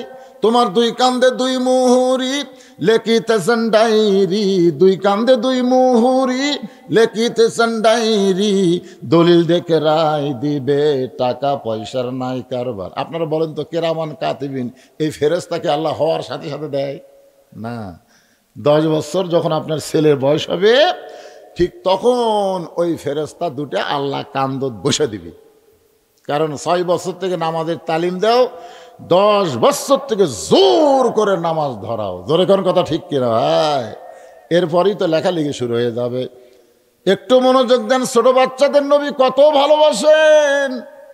আল্লাহর নবী বলেন, তালহা, উমর যে অভিযোগ করেছে তোমার কচি মাসুম বাচ্চাকে খুঁটির সঙ্গে রশি দিয়ে বেঁধে রাখছো, আমি নবী ছোটদেরকে কেমন ভালোবাসি। রাস্তা দিয়ে যাচ্ছে, মাটিতে গড়ায় গড়ায় হাসান হোসাইন কাঁদতেছে, আর হোসাইন খালি হাসান দাঁড়ায় দাঁড়ায় কাঁদতেছে, দুই ভাই কান্দিচ্ছে, এক ভাই মাটিতে গড়াগড়ি দিয়ে কান্দে, আর এক ভাই দাঁড়ায় দাঁড়ায় কান্দে। রাসূল বললেন, কেরে হোসাইন তুইও কান্দিস হাসানও কান্দিস, ব্যাপার কি? বলেন, না না, কিছুক্ষণ আগে এক ব্যক্তি ঘোড়ার পিঠে চড়ে গেছে, তখন থেকে আপনার হোসাইন ঘোড়ার চড়ার বায়না শুরু করছে। এখন বলেন, না না, আমি হোসাইন ঘোড়া কোথায় পাই? আমি বড় ভাই হয়ে হয়েছি বেকায়দায়। রাসূল বললেন, তুই কি বলতে পারিস না বাড়ির মধ্যে ঘোড়া আছে? হোসাইন বলে, না না, আমি মিথ্যা কথা কেমনে বলবো, আমাদের বাড়িতে তো কোনো ঘোড়া নাই। রাসূল বললেন, তাহলে যাই। নবী আমার হোসাইনকে বুকের মধ্যে নিয়ে হোসাইনের হাতটা ধরে বাড়ির মধ্যে ঢুকে দরজা বন্ধ করে দিলেন। হোসাইন বলে, না না, দরজা কেন বন্ধ করলেন? রাসূল বলেন, পাগলা ঘোড়া দরজা খোলা পাইলে যদি বের হয়ে যায়, আসলে বাড়ির মধ্যে কোনো ঘোড়াই নাই। নবী দরজা বন্ধ করার কারণ হলো, এখন নাতিদের সঙ্গে নবী ঘোড়া ঘোড়া খেলবে, এইটা দরজা দিয়ে যদি বাহিরের কোনো সাহাবী দেখতে পায় তাহলে তারা বড় কষ্ট পাবে। কারণ সাহাবীদের কাছে নবী আর হাসান হোসেনের কাছে হলো নানা। ধরে কোন ঠিক কিনা? নবী আমার ওপর হয়ে বলতেছে, আয়রে হোসেন আয়, আমার পিঠে চড়, আমি হইছি লাল ঘোড়া। এবার ছোট্ট হোসাইন নানার পিঠে লাফ দিয়ে চড়ে যখন ঘোড়া ঘোড়া খেলতেছে, নবী ঘাড় কাঁধে তাকায় দেখে হোসাইন দাঁড়ায় দাঁড়ায় কাঁদতেছে। রাসূল বলে, হোসেন রে, এ ঘোড়া যদি তোর পছন্দ হয় তাহলে ঘোড়ার পিঠে চড়। এমন কথা বলেছে, ঘোড়া যদি তোর পছন্দ হয় তাহলে ঘোড়ার পিঠে চড়। এবার হোসাইনও নানার পিঠের উপর চড়েছে। কিছুক্ষণ পরে হাসান বলতে, হোসেন ভাই, এত সুন্দর ঘোড়ার পিঠে আমরা দুই ভাই চড়েছি, তাকায় দেখো ঘোড়ার মুখে কিন্তু লাগাম নাই, ঘোড়ার মুখে কিন্তু লাগাম নাই। সঙ্গে সঙ্গে নবী আমার এক টানে মাথার পাগড়ি খুলে ওই পাগড়ি মুখের মধ্যে ঢুকায় দিয়া দুইটা মাথা হোসাইনের হাতে দিছে। হোসাইন লাগাম মনে করে এত জোরে হ্যাঁচকা টান মারছে, নবীর গালসির মধ্যে লাগামটা ওই পাগড়িটা ঢুকে গেছে। একটু দূরে ছিল মা ফাতেমা, একটু দূরে ছিল মা ফাতেমা। এই দৃশ্য দেখার পর আর সহ্য করতে পারে না, এক দৌড়ে এসে হাসানকে ধাক্কা দিয়ে হোসেনকে মারছে চর। দুইটা বাচ্চা যখন কাঁদতে কাঁদতে দুই দিকে চলে যায়, এমন সময় নবী আমার এতিমের মতন দাঁড়ায় কাঁদতেছে। নবীকে ফাতেমা বলে, বাবা, আমার দুইটা সন্তান বড় বেয়াদবি করেছে বাবা, বাবা গো, আমি বুঝতে পারি নাই, আপনি এদেরকে মাফ করে দেন। রাসূল বলে, ফাতেমা, দুইটা সন্তান কোনো বেয়াদবি করেনি মা, বরং তুই আমার কলিজায় আঘাত করলি, তুই আমার কলিজায় আঘাত করলি। ফাতেমা বলে, বাবা, আমি আপনার কলিজায় কেমনে আঘাত করলাম? রাসূল বলে, ফাতেমা, তুই কি আমার ভিতরের কলিজা কোনোদিন দেখছিস মা? ফাতেমা বলে, বাবা, ভিতরের কলিজা কেমনে দেখবো? রাসূল বলে, ফাতেমা রে, আমার কলিজা হলো হাসান হোসাইন, আমার হাসান হোসেনকে যে কষ্ট দেয় ওই কষ্টটা লাগে আমার কলিজায়। রাসূল বলে, তালহা, আমি ছোট বাচ্চাদেরকে, সে মুসলমান হোক নাতি হোক আর ইহুদির বাচ্চা হোক, সব বাচ্চাকে আমি নবী স্নেহ করি, দয়া করি, ভালোবাসি। আর তোমার কচি মাসুম বাচ্চাকে তুমি কেন খুঁটির সঙ্গে রশি দিয়ে বেঁধে রাখছো? তালহা বলতেছে, রাসূলুল্লাহ, তিনটা অভিযোগ করেছেন, তিনটা অভিযোগকে উইথড্র করতে গেলে আপনি শুধু বললে হবে না, আমাকে বলার সুযোগ দেওয়া লাগবে। যেরকম ঠিক কিনা? হুজুর, আপনি খালি নবী বলে যাবেন, তাহলে আমাকে সুযোগ দিবেন না? রাসূল বলে, ঠিক আছে বলো। বলে, হুজুর, ওসমান গনি যে অভিযোগ করেছে যে পরপর 3 দিন, আসলে পরপর 3 দিন না, পরপর কয়েক সপ্তাহ। ওসমান গনি কয়দিন দেখছে? আসলে 3 দিন না, কয়েক সপ্তাহ হলে আমি এই আমল করতেছি, আপনি সালাম ফিরালেই বাড়ির দিকে দৌড় দিই। সব সাহাবী চুম করছে, ওরে বাবা রে, আমারও মনে করছে 3 দিন, ই তো আরো মারাত্মক। রাসূল বললেন, ঠিক আছে, তুমি কয়েক সপ্তাহ সালাম ফিরালেই বাড়ির দিকে দৌড় দাও কেন?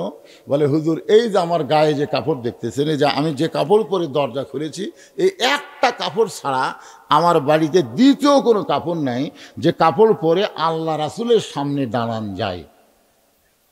আপনারা বলেন তো, আল্লাহ রাসূলের সামনে দাঁড়ানোর কাপড়ের দরকার আছে না নাই? কোন কাপড়? আপনার যে মসজিদে যান, কোন কাপড়? হ্যাঁ, না পাঞ্জাবি পায়জামা না, লেবাসুত তাকওয়া, যেই পোশাক পরলে আল্লাহর ভয় কলিজার মধ্যে থাকে সেই পোশাক পরা লাগবে। এমন একটা টাইট ফুল প্যান্ট পরছে, তারপর একটা এই টিকনা ঢাকা একটা শার্ট গাউট দিছে। আপনি বলেন তো টাইট ফুল প্যান্ট টিকনা ঢাকা শার্ট গাউট দিয়ে রুকুর থেকে যখন শেষ দাঁত গেছে, ওর যে ভিতরের যন্ত্রগুলো আছে বাইরে থেকে বোঝা যায় না, পিছন দিকে টেপা হয়ে ফুলে ওঠে, কথা কন না কেন বাইরে, তো ওর 2 নম্বর কাতারে যাই আছে, ওই যন্ত্র দিকে মুখ পড়ার সাথে সাথে তো কেবলা পরিবর্তন হয়ে গেছে। এই জন্য শার্ট গাউট না দিয়ে যদি পাঞ্জাবি পরতেন, পাঞ্জাবি পরলে ওইটা যদি টেবার লাল ফুলে ওঠে, পাঞ্জাবি যদি পাছার উপর পড়ে আর দেখা যাবে। এই জন্যে লেবাসুত তাকওয়া, এমন একটা পোশাক পরা লাগবে যেই পোশাক পরে আল্লাহ নবীর সামনে দাঁড়ানো যায়। তালহা বলতেছে, ইয়া রাসূলুল্লাহ, আমি মাটির একটা গর্ত করেছি, মাটির একটা গর্ত করে যেমন তেমন কাপড় পরায়া আমার বউকে মাটির গর্তের মধ্যে নামায় দেই, বউকে মাটির গর্তের মধ্যে নামায় দিয়ে এই কাপড় পরে আপনার পিছনে ফজরের নামাজ পড়তে যাই। ওগো আল্লাহর নবী, ফজরের নামাজ পড়ার পরে যদি আপনার আলোচনা আমি শুনতে চাই, তাহলে আমার বউয়ের ফজরের নামাজ নষ্ট হয়ে যাবে।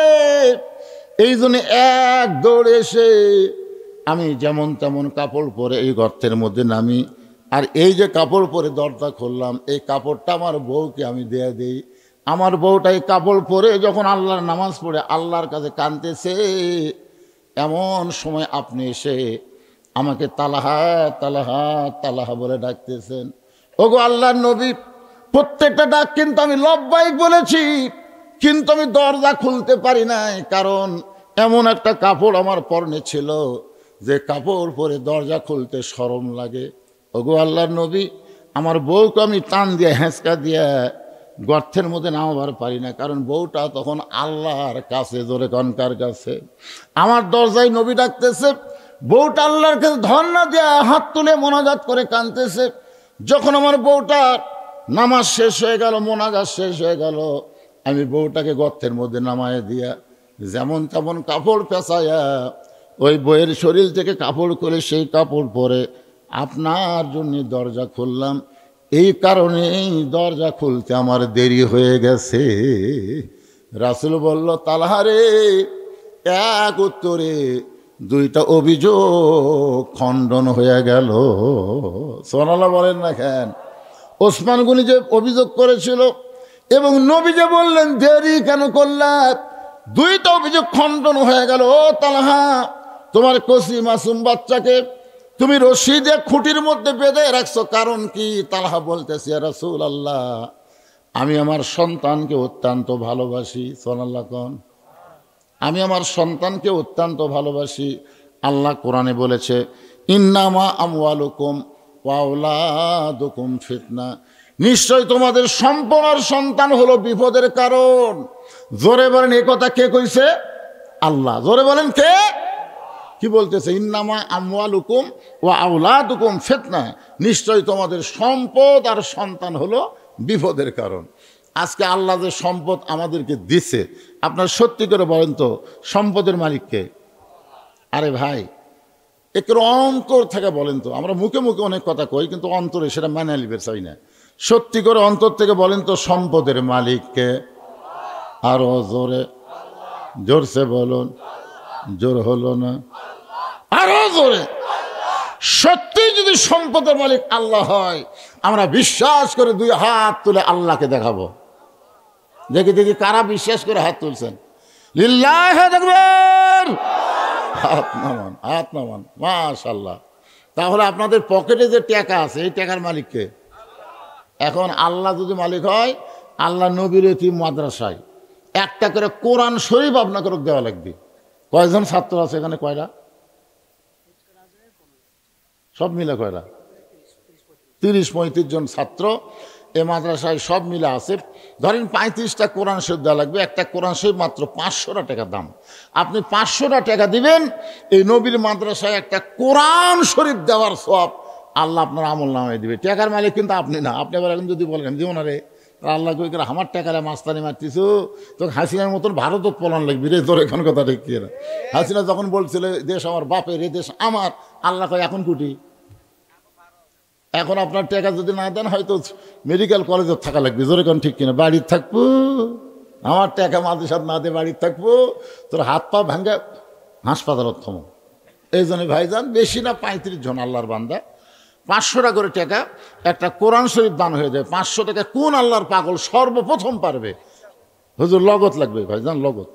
কোরআন শরীফ তো বাকি বিক্রি হয় না, লগত। 500 টাকা দিবেন, একটা কোরআন শরীফ দান করার সওয়াব আল্লাহ আপনাদের আমল নামায় দিবে। মাত্র 35টা কোরআন শরীফ চাইছি, নগদ নগদ। সর্বপ্রথম কোন আল্লাহর বান্দা পারেন? মাশাআল্লাহ, আসেন ভাই, আসেন, লিয়ে আসেন ভাই।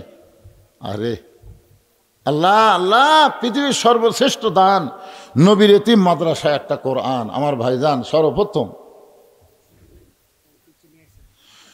সর্বপ্রথম কোরআন শরীফ বাবদ একটা 500 টাকা দান করেছে। আল্লাহ তার দানকে কবুল করেন, আল্লাহুম্মা আমিন। কি নাম বাবু?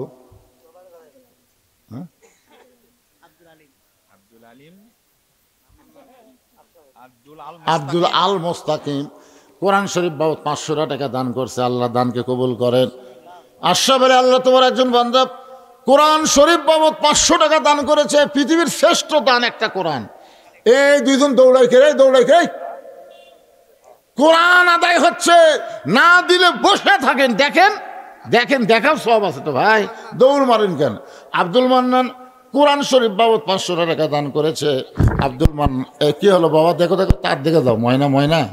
আল্লাহ আব্দুল খালেক কোরআন শরীফ বাবদ 500 টাকা দান করেছে। আল্লাহ দানকে কবুল করেন। আরেকজন কোরআন শরীফ বাবদ 500 টাকা দান করেছে। কি কে মারা গেছে? সহজি শাহজাহান মারা গেছে। আরে মারা গেছে, তার পক্ষ থেকে কোরআন শরীফ বাবদ 500 টাকা দান করলো। আল্লাহ তার কবরকে জান্নাতের টুকরা বানায় দেন। আপনাদের বাপ মা যদি কবরে যায়, বাপ মার জন্য দেন। আব্দুল সালাম কোরআন শরীফ বাবদ 500 টাকা দান করেছে। আল্লাহ দানকে কবুল করেন। আনোয়ার হোসেন কোরআন শরীফ বাবদ 500 টাকা দান করছে। বাপ মা মারা গেছে, বাপ মা কবরে গেছে, বাপ মার জন্য একটা করে কোরআন শরীফ দেন ভাই, একটা করে কোরআন দেন। আল্লাহ বাবার জন্য কোরআন শরীফ বাবদ 500 টাকা দান করেছে। আল্লাহ দানকে কবুল করেন। আল্লাহ নেক নিয়ত নিয়ে গেছে পড়া, আল্লাহুম্মা আমিন। 500 টাকা দান করেছে কোরআন শরীফ বাবদ। আল্লাহ দানকে কবুল করেন। মোফাজ্জল ভাই কোরআন শরীফ বাবদ 500 টাকা দান করছে। একে দিল মিঞ্জু আল্লাহ কোরআন শরীফ বাবদ 500 টাকা দান করেছে। আল্লাহ দানকে কবুল করেন। আপনার কি মেয়ে মানুষ বসার ব্যবস্থা করছেন? সেটা কোন সাইডে? তো ওটি তোরা দেওয়ার জন্য লাফাচ্ছে, কিন্তু ওটি যাবি কে? ওটিকে আদায়ের লোক আছে, লোক আছে। ও মা মারে মা খাদিজার সঙ্গে যেন আল্লাহ জান্নাত দেয়। কোরআন শরীফ বাবদ 500 টাকা দান করবেন। বাপ মা যাদের কবরে গেছে, একটা কোরআন দান করলে বাপ মার কবর আল্লাহ জান্নাতের টুকরা কে দিল? নাম বলে নাই, নাম বলে নাই। আমার এক ভাই কোরআন শরীফ বাবদ 500 টাকা দান করেছে। আল্লাহ দানকে কবুল করেন, আল্লাহুম্মা আমিন। হ্যাঁ, সবার থেকে আসেনি, কুটি গেছে। আচ্ছা না, দিয়ে করে কোরআন শরীফ দিয়ে পারবি না, এদিকে হয়তো দান করে পারবি। 500 টাকা সবার আছে, তাই 200 টাকা, 100 টাকা, 300 টাকা, 400 টাকা দান করবি। কোরআন হলো 500, আর দান 200, 100 যাই পারেন সবাই দান করবেন এই মাদ্রাসায়। যদি নগদ না পারেন বাকি আলু দেন। আলু লাগালে, আপনারা আলু লাগাচ্ছেন, এবারে কিন্তু আলুর দাম কমবি রে। মানে আমি যত জায়গা যাচ্ছি, শিবগঞ্জের কোনো জমি আর ফাঁকা নাই ভাই। আলু আলু হাই রে, আলু রে।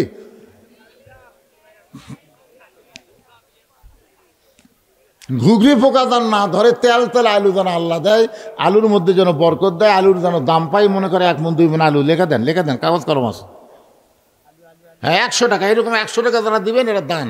এ সাইডে দান থাকবে। আল্লাহ তোমার একজন বান্দা কোরআনের মাহফিলে 100 টাকা দান করছে। আল্লাহ দানকে কবুল করেন, আল্লাহুম্মা আমিন। আপনার দেখেন তো এটি যে কোরআন শরীফ যে করে চাইছিলাম সে করে পাওয়া গেছে নাকি দেখেন।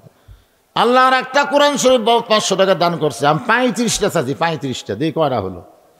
আল্লাহ 35 জন আল্লাহর বান্দাকে একটা করে কোরআন শরীফ দান করার মতন ইমানি শক্তি দান করো। যাদের বাপ মা কবরে গেছে, বাবা কান্দে, মা কান্দে, কবরে শুয়া, দেখলি না রে দরদের বেটা একবারও আসি। আপনাকে এখন বাড়ি যাবেন, নিচে তোষক, উপরে কম্বল ল্যাপ, আর আপনার বাপের কবরের খবর কি বাবা?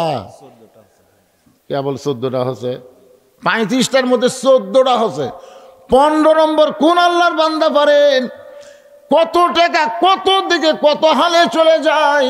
নবীর এতিম মাদ্রাসায় দান করিলে দুনিয়া এবং আখিরাতে আল্লাহ দিয়ে দেয়। আল্লাহ দুনিয়ার কথা বলেছে, ওমা তুনফিকু মিন শাইইন ফি সাবিলিল্লাহি ওয়াফা ইলাইকুম ওয়া আনতুম লা তুজলামুন।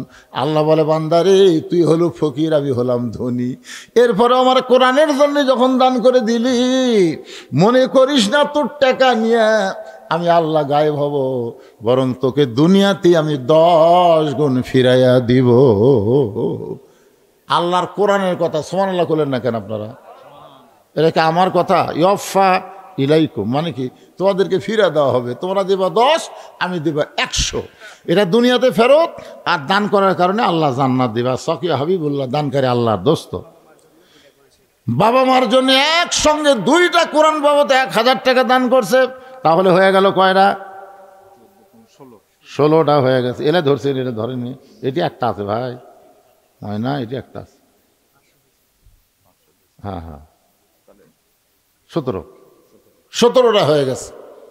17টা হয়ে গেছে। 18 নম্বর কে পারেন একটা কোরআন শরীফ জানতো দেখি? পৃথিবীর সর্বশ্রেষ্ঠ দান নবীর মাদ্রাসা একটা কোরআন, নবীর এতিম মাদ্রাসা একটা কোরআন দেবেন, বাচ্চারা হাতত করলে পড়বে। আপনি কোথায় যাবেন? সেখানে সব পাবেন ভাই। যান, দেন দেন দেন, কবিতরের মতন বাকবাকুম করে পড়বে রে। এই মাদ্রাসার বাচ্চারা দেখেন, 1 ওয়াক্ত নামাজ বাদ নেয়, ঠান্ডার মধ্যে উজু করে নামাজ পড়ে, শেষ রাত্রে কোরআন পড়ে। আর সেই মাদ্রাসা গরিব হালতে থাকবে, দেখে মাদ্রাসার জানলা নাই। যে ঘরে বসলাম দেখে জানলা নাই। এই নবীর এতিম মাদ্রাসায়, এতিম ঘরে, নবীর ঘরে একটা ঠাই দেওয়া, ঠাই জানলা দেওয়ার মতন কোন আল্লাহর বান্দা আছে যে হুজুর আমি একটা জানলা লাগা দেবো? হুজুর আমার বাড়ির জানলা আছে, আর নবীর ঘরের জানলা নেই। হুজুর আমার মনে খুব কষ্ট লাগতেছে, হুজুর আমি একটা ঠাই জানলা দেবো হুজুর। এরকম কোনো আশেক আছে? এরকম কোনো নবীর পাগল আছে? পাগল আছে যে একটা ঠাই জানলা দিবেন নবীর মাদ্রাসায়? যে করা 20 টাকা ছিল সব লিয়ে আসছে, একটাও থইনি। দেখেন সব 20 টাকার লোক। আল্লাহ আল্লাহ তোমার বান্দা দান করছে, আল্লাহ যে নিয়তে দান করলো, আল্লাহ তার নেক নিয়ত নেক আশায় কবুল করো। ধরে কোন আমিন। কেন পশ্চিম পাটিতা পাড়ার কারা আছে রে? এর মধ্যে পশ্চিম পাটিতা পাড়ার কারা? হাত তোলেন তো দেখি। এই পশ্চিম পাটিতা পাড়ার কোনো লোক নাই? হাত তোলে না কেন রে? বারে আচ্ছা ঠিক আছে, এই পশ্চিম পাটিতা পাড়ার বাহিরে কারা আছেন? তারা হাত তোলেন তো দেখি। এরা ইয়ার কি মারতেছে? তারা এরা মাহফিলের ডাক দিয়ে ইয়ার কি হাত নামান, আল্লাহর সাথে ইয়ার কি করতেছে? এই পশ্চিম পাটিতা পাড়ার লোক কি আত্মীয় স্বজন ল্যাপের মধ্যে ঘুমিয়ে যায়? খালি বেড়ার লোক যদি আজকে এখানে আপনার না আসতেন, তার আজ কি হতো কন্ত? তাই তো কই করে টেকা পাওয়া যায় না কেরে? এই মাদ্রাসার সভাপতিকে, এই পশ্চিম পাটিতা পাড়া মাদ্রাসার সভাপতিকে? সভাপতিও নাই। আচ্ছা এই যে আলহাজ আনোয়ার হোসেন সরকার, এর কে? মারা গেছে।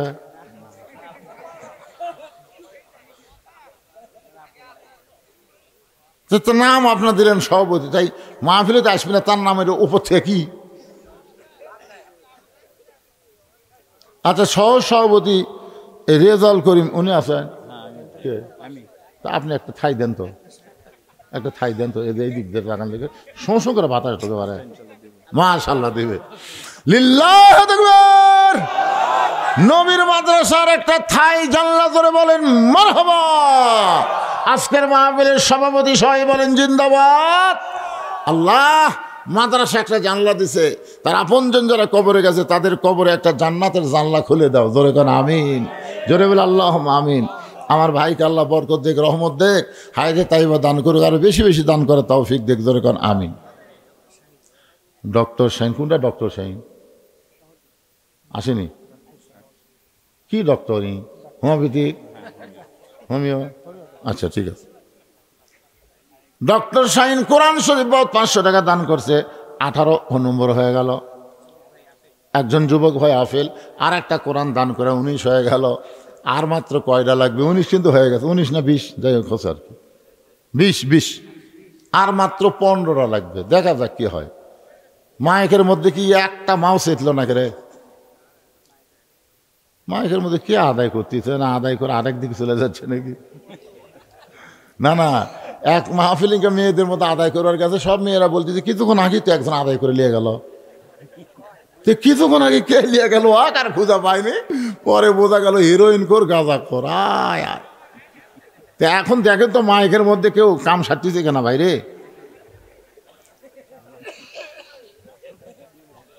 গেছে গেছে। তাহলে আপনারা এই বাবাদের মধ্যে যার পারবেন না, ব্যাগ লিয়ে রুমাল একটু বাবাকের মধ্যে যান, 10 টাকা 20 টাকা 50 টাকা 100 টাকা যে যা পারবে আল্লাহর রাস্তায় নবীর এতিম মাদ্রাসায় দান করবে ইনশাল্লাহ। 10 20 50 100 করে দিলে তো অনেক টাকা হবে। যান যান, ব্যাগগুলো নাই, ব্যাগ নাই, এত ব্যাগ চেয়ারে কুটিয়ে যাও, ধরো বাবা ধরো, এই ব্যাগ লাগবে তো, ব্যাগ আছে, এই রুমাল লাগবে না, ব্যাগ আছে ব্যাগ আছে ব্যাগ আছে ব্যাগ আছে, সব পকেট থেকে বার করেন যে যা পারবেন। আর মাত্র 15টা কোরআন শরীফ আল্লাহর পাগল বান্দা যারা আছে সবচাইতে বড় দান নবীর মাদ্রাসা একটা কোরআন শরীফ বাবদ 500 টাকা দিবেন। আল্লাহ কোরআন দানের সব যেন আপনাদের আমল নামায় দেয়। এই মাদ্রাসার ম্যানেজিং কমিটির সভাপতিকে, মাদ্রাসার ম্যানেজিং কমিটির সভাপতি, মাদ্রাসার ম্যানেজিং কমিটি নাই, আর সভাপতি সেক্রেটারি কেশিয়ার এলাকে সব, আপনি কোন পদে আছেন ভাই? 3 নম্বর বক্তা। আমরা একসাথে লেখাপড়া করছি কি বন্ধু? দেন দেন সবাই দেন, সবাই দেন, সবাই একটু জিকির করি লা ইলাহা ইল্লাল্লাহ, লা ইলাহা ইল্লাল্লাহ, লা ইলাহা ইল্লাল্লাহ, লা ইলাহা।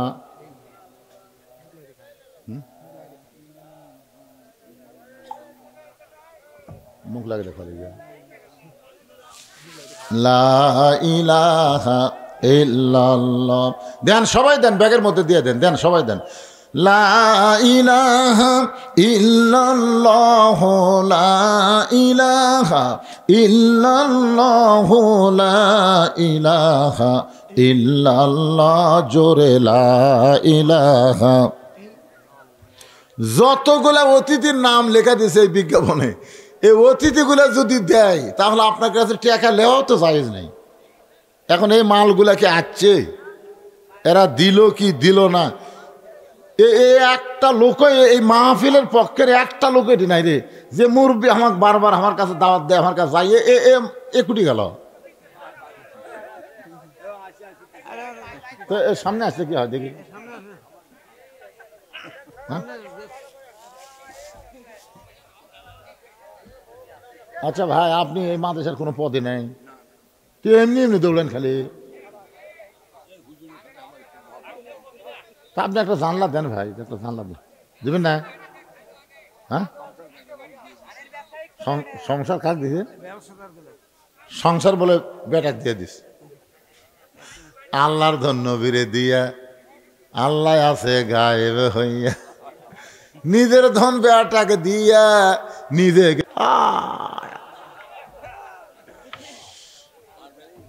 এই শোনেন, একটা জানলা দেওয়াই লাগবে, যত হাই বেটাক দেখুন যান।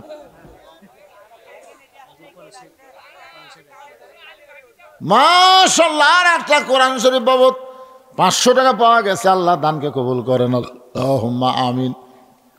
হয়ে গেছে 21টা, আর মাত্র 14টা, আর মাত্র 14 জন আল্লাহর বান্দা 500 করে টাকা দিবেন। যদি কেউ মনে করে হুজুর আমার বাপ মা দুইজনই কবরে গেছে, বাপ মার জন্য 1000 টাকা দিলাম, এরকম নিয়ত করে দান করেন বাজান। দুনিয়ার সবচাইতে বড় দান নবীর মাদ্রাসা একটা কোরআন দান করবেন। 500 টাকা দিলি একটা কোরআন দানের সওয়াব আল্লাহ দিয়া দিবে। আল্লাহর নবী বললেন, তালহা তোমার কসি মাসুম বাচ্চাকে তুমি অত্যন্ত ভালোবাসো। উমর ফারুক বলে, ইয়া রাসূলুল্লাহ, এই ভালোবাসাই তো হলো নিজের সন্তানকে রশি দিয়ে খুঁটির মধ্যে বাঁধা রাখা। রাসূল বলে, ওমর তুমি কথা বলো না, তালহার কাছ থেকে শুনতে চাই তালহা তার বাচ্চাকে কেমনে ভালোবাসে। ভালোবাসার বহিঃপ্রকাশ হলো চুমু খাওয়া, বুকে নেওয়া, কান্দে নেওয়া, তাই না? আমার বাবাকে আমি ভালোবাসি, কানলি মোবাইল চালু করে দেই, আমার বাবা আর কান্দে না। আমার বাবুকে এত ভালোবাসি, মোবাইল ছাড়া আমার বাবু ভাত খায় না। নাই আমার বাবু হুজুর সেই বাবু, মোবাইল না দিলে ওই খাই না। যখন ভাত খায় না কান সারতে একটা চড় মারল আর মোবাইল দেখতে। যারা সন্তানকে ভালোবাসে তারা দুনিয়ার জন্য ভালোবাসে না, তারা জান্নাতের জন্য ভালোবাসা লাগবে। জোরে কোন কথা ঠিক কিনা? দুনিয়াতে ভালোবাসা বাড়ি গাড়ি সয় সম্পত্তি করে দিলেন, আপনি মরে গেলেন, ওই টুটু কোম্পানির ম্যানেজার হলো, ওই ভালোবাসার কাম হলো? আপনি কবরে বসতে বুঝবেন ঠেলা কাক কয়। যারা সন্তানকে প্রকৃত ভালোবাসে শোনেন তাদের কথা। তালহা বলতেছে রাসূলুল্লাহ, এই যে আমার বাড়ির দরজায় একটা খুরমা খেজুর গাছ দেখতেছেন, এই যে আমার বাড়ির দরজায় একটা খেজুর গাছ দেখতেছেন গো নবী, এই গাছটার মালিক হলো একজন ইহুদি। আজ কয়েকদিন হলো খেজুরে পাক ধরেছে, রাতের বাতাসে ওই পাকা খেজুরগুলো টপ টপ করে গাছের গোড়ায় পড়ে। ওগো আল্লাহর নবী, আমি আপনার পিছনে ফজর নামাজ পড়তে যখন যাই, যাওয়ার সময় চিন্তা হয় আমার সন্তান যদি চেতন পায়, আর চেতন পাওয়ার পরে ওই সকালবেলা বের হয়ে ইহুদির গাছের খুরমা খেজুর কুড়া কুড়া যদি খায়, আমি একজন মুসলমান, আমার সন্তান ইহুদির গাছের খেজুর খাবে, এটা কখনোই আমি কল্পনা করতে পারি না। ওগো আল্লাহর নবী, আমার মন বলল ওকে মসজিদে নিয়ে যায়, কিন্তু তার বয়স হলো মাত্র 4 বছর। জোরে কোন কয় বছর? 4 বছরের বাচ্চাকে কান্দে করে যখন মসজিদ দিকে রওনা দিলাম, আমার ইমান বলতে তালহারে রাসূল কিন্তু বলেছেন 6 বছর থেকে নামাজের তালিম দিবে। 4 বছরের বাচ্চাকে মসজিদে নিয়ে যায়, আর আমরা যদি নামাজ পড়িয়ে যদি নামাজ নষ্ট করে দেয়, কারণ ছোট বাচ্চারা মসজিদের মধ্যে যাবে কিন্তু একটা বয়স হলে যাওয়া লাগবে, একেবারে ছোট মোটো খাটো নিয়ে যাওয়া চলবে না।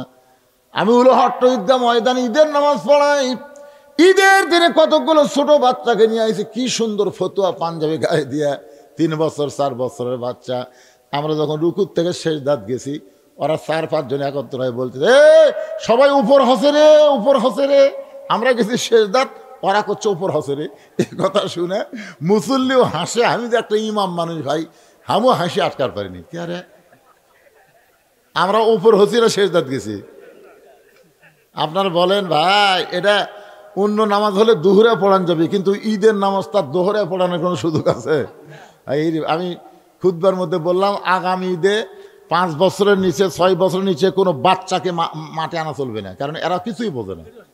তালহা বলতেছে রাসূলুল্লাহ, আমার ভয় হলো আমি আমার ছোট বাচ্চাকে মসজিদে নিয়ে যাব, আর মসজিদে যখন আমরা নামাজ শুরু করে দেব, ওই সময় যদি আমার ছেলে নামাজ নষ্ট করে দেয়, আমি মসজিদে নিয়ে যাইতেও ভয় পাই, আমার বাড়িতেও রাখলে ভয় পাই, যদি চেতন পায়া ইহুদির গাছের খুরমা খেজুর খায়। আমি তখন চিন্তা করলাম কি করব। তখন আমার বিবেক আমাকে বলল, তোমার বাচ্চাকে রশি দিয়া তুমি আটকে রাখো। ওগো আল্লাহর নবী, শুধুমাত্র ইহুদির গাছের খুরমা খেজুর থেকে আমার বাচ্চাকে বাঁচানোর জন্যে আমি রশি দিয়া খুঁটির মধ্যে বেঁধে রাখছি। আপনার পিছনে ফজরের নামাজ আদায় করার পরে মসজিদে এসে নামাজ পড়ে এসে আমার বউকে নামাজ পড়ার সুযোগ করে দিয়া আমি গর্তের মধ্যে যেমন তেমন কাপড় পরে নামছি। ওগো আল্লাহর নবী, আপনি যখন বারবার ডাকলেন, আমার বউকে গর্তের মধ্যে নামায় দিয়া আমি বউয়ের পরনে কাপড় পরে আপনার জন্য দরজা খুলেছি। এখন পর্যন্ত আমার ছেলের পা থেকে হাত থেকে রশি আমি খুলতে পারিনি। নবী কান্দে, প্রত্যেকটা সাহাবীরা কান্দে। আল্লাহর নবী বলেন, তালহা রে, তোমার সন্তানকে তুমি রশি দিয়ে বেঁধেছ, রশি দিয়ে আটকাছো বাজান, কিন্তু তুমি কি জানো তোমার বান্দাকে ইহুদির গাছের খুরমা খেজুর থেকে বাঁচানোর জন্যে, খাওয়া থেকে বাঁচানোর জন্য রশি দিয়ে বেঁধেছ, তোমার ছেলের উপরে জাহান্নামের আগুন আল্লাহ হারাম করেছে।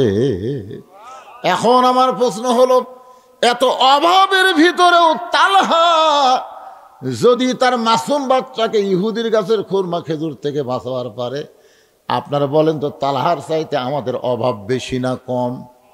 তাহলে আমরা কেন ঠ্যাঙ্গা ভাঙা, আমরা কেন গ্রামীণ ব্যাংক, আমরা কেন আশা কারিতাস, এইগুলোর কাছে আমরা ঋণ নেই? ঋণ নিয়ে আমরা আলু লাগাচ্ছি, ঋণ নিয়ে আমরা বাড়ি করতেছি, ঋণ নিয়ে আপনার বলেন তো এই যে ঋণের মধ্যে সুদ আছে না নাই? কথা বলেন, সুদ আছে না নাই? আপনার বলেন তো এইগুলার মালিক কারা? আশার মালিককে, কারিতাসের মালিককে, গ্রামীণ ব্যাংকের মালিককে, এই ঠ্যাঙ্গা মারার মূল মালিককে? এগুলার মূল মালিক কিন্তু হোসনে আরা ইউনুস না, এগুলার মূল মালিক হলো ইহুদি আর খ্রিস্টান। জোরে কোন কথা ঠিক কি না? আমি ওয়াজ করেছিলাম শহর দিকে, এই ওয়াজ ইউনুস, ডক্টর ইউনুসের ওয়াজ করেছিলাম শহর দিকে। এই ওয়াজ করতে আপনার ওই তার মধ্যে আমি বলছিলাম ঠ্যাঙ্গা মারাও কম না। তারপরে আমার কাছে গেছিল এরা, আমার বাড়ি যাই, হুজুর ওয়াজ করে তো টাকা ভালোই কামাই করেন হুজুর, কি করবার পারছেন, কি করবার পারছেন? আমরা এনজিও, আমরা দাতা সংস্থা, আমরা মানুষকে দান করি হুজুর, মানুষকে বাড়ি ঘর বানিয়ে দিই, এ করি সে করি, আমরা হলাম দাতা সংস্থা। ওরে বাবারে, ওরা বলে দাতা সংস্থা। তখন আমি বললাম ভাই তোমরা আমার কাছে আসছে তখন একটা গল্প শোনো। বলে কি গল্প? বলে এক মানুষ দুই বিয়ে করছে, দুই বউকে আপনারা কি কন? দুই বউ আপনারা কি কন? সতীন না? আপনার বলেন তো সতীনে মারামারি না মহব্বত? মারামারি বেশি, কিন্তু আল্লাহর কি কাম, দুই সতীনের একই সাথে দুটা বাচ্চা হচ্ছে, মানে দুই সতীনের একই সাথে দুই ছেলে হয়েছে। তো কিছুদিন পরে গ্রামের মধ্যে একটা রব উঠছে, সতীন তার সতীনের সন্তানকে মাটির থুয়ে আর শত্রুর সন্তান কোলে নিয়ে আদর করে। সবাই কয় না, এ কথা বিশ্বাস করা যায় না। তো এক মেয়ে মানুষ বলতেছে এটা বাইরে থেকে বোঝা যাবে না, ভিতরে ঢোকা লাগবে। তো এক মেয়ে মানুষ তদন্ত করার জন্য ভিতরে ঢুকে দেখে একটা সন্তান মাটির খালি পেঁয়া পেঁয়া করে কান দিচ্ছে, আর একটা কোলতলে বাবু তো করতেছে। তখন বলে কে মাটির কান দে, ওটা কে? ওটা আমার কলিজার টুকরা, ওরা কলিজার টুকরা মাটির কান দিচ্ছে। তো কোলের মধ্যে কে? আমার শত্রুর সন্তান, সতীনের সন্তান। তো সতীনের সন্তান কোলে নিয়ে আদর করতেছিস আর তোর কলিজার টুকরা মাটির থুদিস, কারণ কি?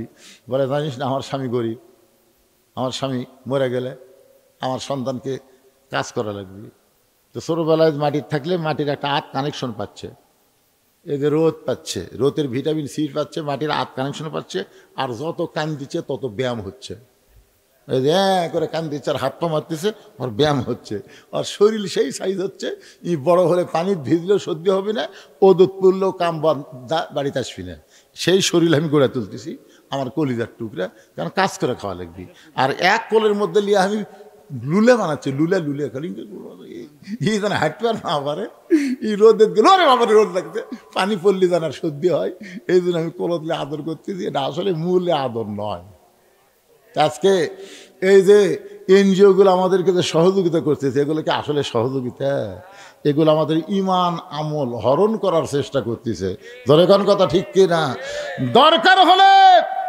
দরকার হলে ইহুদি, খ্রিস্টান, বৌদ্ধ, ভারতের হিন্দুদের থেকে আমরা ফিরে আল্লাহর কাছে আসবো। ফালিয়াবুদু রাব্বা হাযাল বাইত আল্লাযী আত'আমাহুম মিন জু'ইন ওয়া আমানাহুম মিন খাউফ।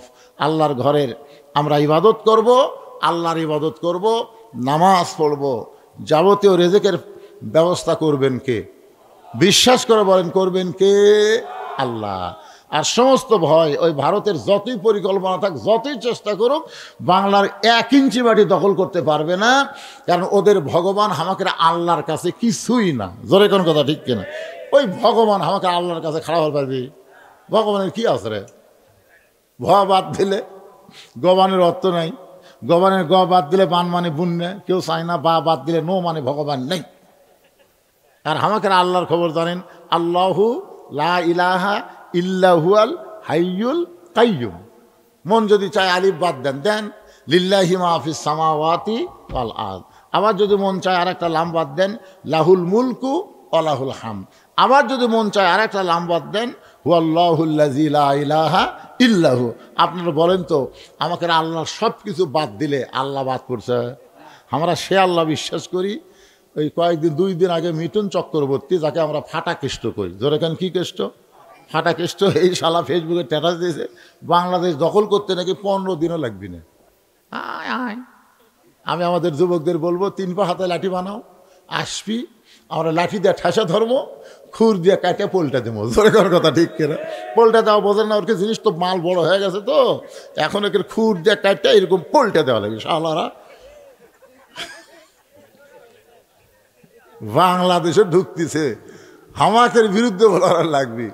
আল্লাহ ভাগ্য গুণে আমরা একটা ইউনুস পাইছি। ধরে এখন কি ভাই, ইউনুস বোঝেন না? আপনার ইউনুস বোঝেন না? বিপদের সময় কোন দোয়া পড়বেন?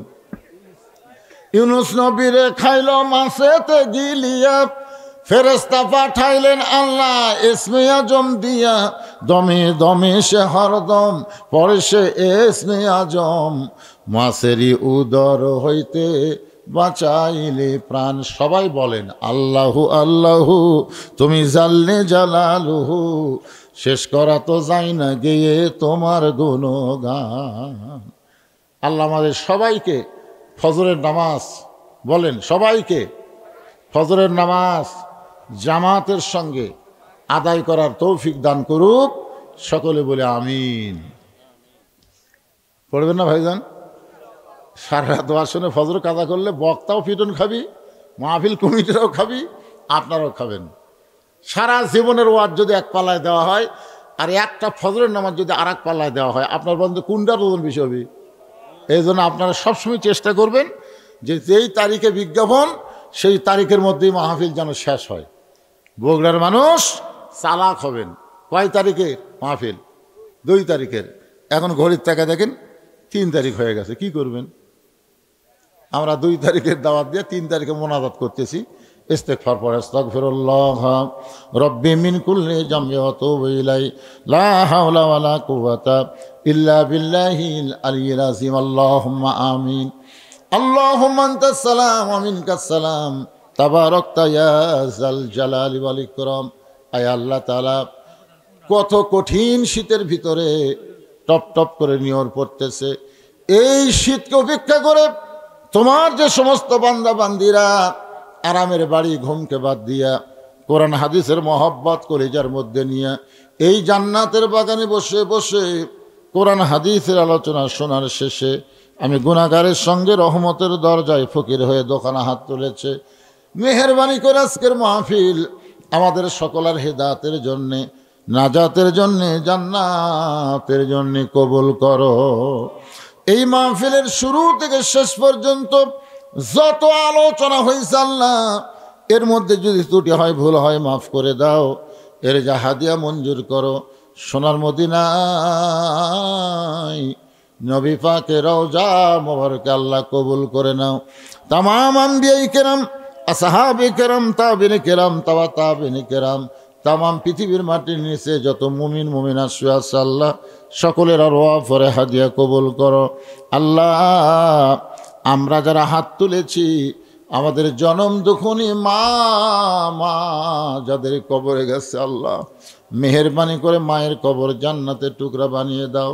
বাবার বাড়িঘর সবই আছে, আমাদের যাদের অন্ধকার কবরে চলে গেছে আল্লাহ, মেহেরবানি করে বাবার কবর জান্নাতের টুকরা বানায় দাও। আমাদের দাদা দাদি, নানা নানি, আত্মীয় স্বজন, শ্বশুর শাশুড়ি যাদের কবরে গেছে আল্লাহ মাফ করে দাও। মাবুদ, এই মাদ্রাসাকে কিয়ামত পর্যন্ত কবুল করো। এই মাদ্রাসার জায়গা জমি দিয়া কবরে চলে গেছে যারা, আল্লাহ তাদের কবরকে জান্নাতের টুকরা বানায় দাও। আয় আল্লাহ, এই মাদ্রাসায় নগদে বাকিতে যারা দান করেছে, করবে আল্লাহ, সব দানগুলোকে জান্নাতের বিনিময়ে কবুল করে নাও। এই মাদ্রাসার ম্যানেজিং কমিটির সভাপতি, সহসভাপতি, এই মাদ্রাসার সেক্রেটারি, মাদ্রাসার কেশিয়ার, মাদ্রাসার মুহতামিম, মাদ্রাসার ওস্তাদ, মাদ্রাসার তালবে ইলম, যাদের মাথায় পাগড়ি দেওয়া হলো আল্লাহ, সকলকেই জান্নাতি কবুল করো। আল্লাহ, এই টপ টপ করে নিয়র পড়তেছে আল্লাহ, কঠিন শীতে তোমার পাগল বান্দারা ল্যাপ তোষক বাদ দিয়ে খেড়ের মধ্যে বসে আমিন আমিন করে। আল্লাহ, আজকের মাহফিলকে জান্নাত পাওয়ার ওসিলা হিসাবে কবুল করে নাও। আল্লাহ, আমি অসুস্থ, আমার মতো যারা অসুস্থ অবস্থায় হাত তুলেছে আল্লাহ, সুস্থতার নিয়ামত দান করে দাও। আমার মা বোনেরা পর্দার অন্তরালে বসে বসে শুনেছে, আবিদা সালিহা পদ্মাঞ্জু কবুল করে মা ফাতেমার চরিত্র দান করে দাও। গোটা বিশ্বের মুসলমানকে আল্লাহ তুমি হেফাজত করো। আমার বাংলাদেশের প্রতি আল্লাহ তুমি খাস রহমত নাজিল করো। ও দরদে আল্লাহ, যেদিন আমাদের মৃত্যু হবে দিনটা যেন জুমার দিন হয়, মাসটা যেন রমজান মাস হয়, ইমানের সাথে ইজ্জতের সাথে দুনিয়া থেকে বিদায় নেওয়ার কালে আমাদের সকলের জবানে তুমি জারি করে দিও লা ইলাহা ইল্লাল্লাহু মুহাম্মাদুর রাসূলুল্লাহ সাল্লাল্লাহু আলাইহি সাল্লাম। আসসালামু আলাইকুম মুদিল্লাহু ওয়া মান ইউদলিলহু ফালা হাদিয়া লাহু। সকলে জবান খুলে বলেন আশহাদু আল্লা ইলাহা ইল্লাল্লাহু ওয়াহদাহু লা শারীকা লাহু ওয়া আশহাদু আন্না মুহাম্মাদান আবদুহু ওয়া রাসূলুহু আল্লাযী أرسل رسوله بالحق بشيرا ونذيرا وداعيا إلى الله بإذنه وسراجا منيرا فقد قال الله تعالى في كلامه المجيد والفرقان الحميد জবান খুলে সকলে পড়েন আউযু বিল্লাহি মিনাশ শাইতানির রাজিম বিসমিল্লাহির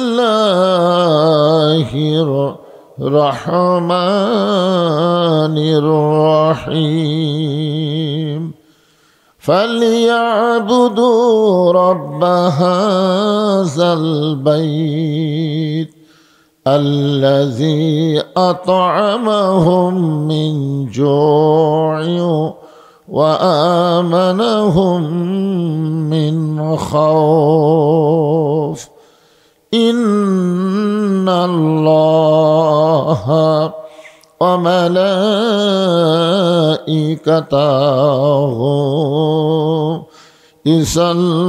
يصلون على النبي يا أيها الذين آمنوا صلوا عليه وسلموا تسليما اللهم صل على محمد اللهم بارك على محمد مشرق حب محمد সকলে বলি সাল্লাল্লাহু আলাইহি ওয়াসাল্লাম मतलाए दीवानी माँ मतलाए खुर्शीद इश्कास सीनाए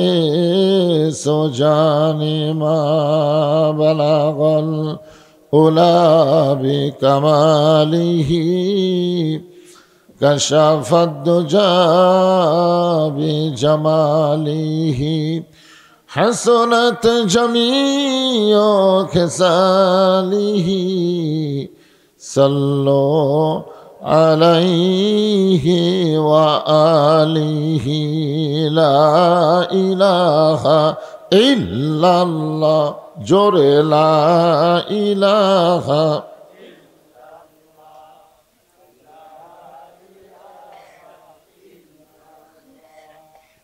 লা ইলাহা চাঁদ সূরজ আর গ্রহ তারা আল্লাহ নামের পাগল পারা চাঁদ সূরজ আর গ্রহ তারা আল্লাহ নামের পাগল পারা আমার আল্লাহ নামের এতই দয়া আল্লাহ নামের এতই মায়া লুকিয়ে রাখছেন হে আল্লাহ জোরে লা ইলাহা ইল্লাল্লাহ সকলেই জবান খোলেন লা ইলাহা, যার দিলে আছে আমার আল্লাহর ভয়, যার মনে আছে আল্লাহর ভয়, আল্লাহ আল্লাহ সব সময়। আহার নিদ্রা ভালো লাগে না, এই দুনিয়া ভালো লাগে না, ভালো লাগে শুধু আল্লাহ জোরে লা ইলাহা, লা ইলাহা, লা ইলাহা ইল্লাল্লাহু মুহাম্মাদুর রাসূলুল্লাহ।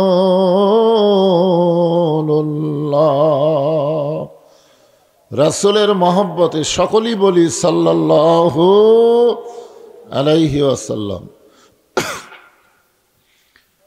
পটিতাপাড়ার মাহফিল আপনার দরুদ পড়লেন। কি পাড়া? ও পাটিতা। আর এই দরুদ কিন্তু এখন এখানে আর নাই, আছে একদল ফেরেশতাকে আল্লাহ সেট করে রাখছে।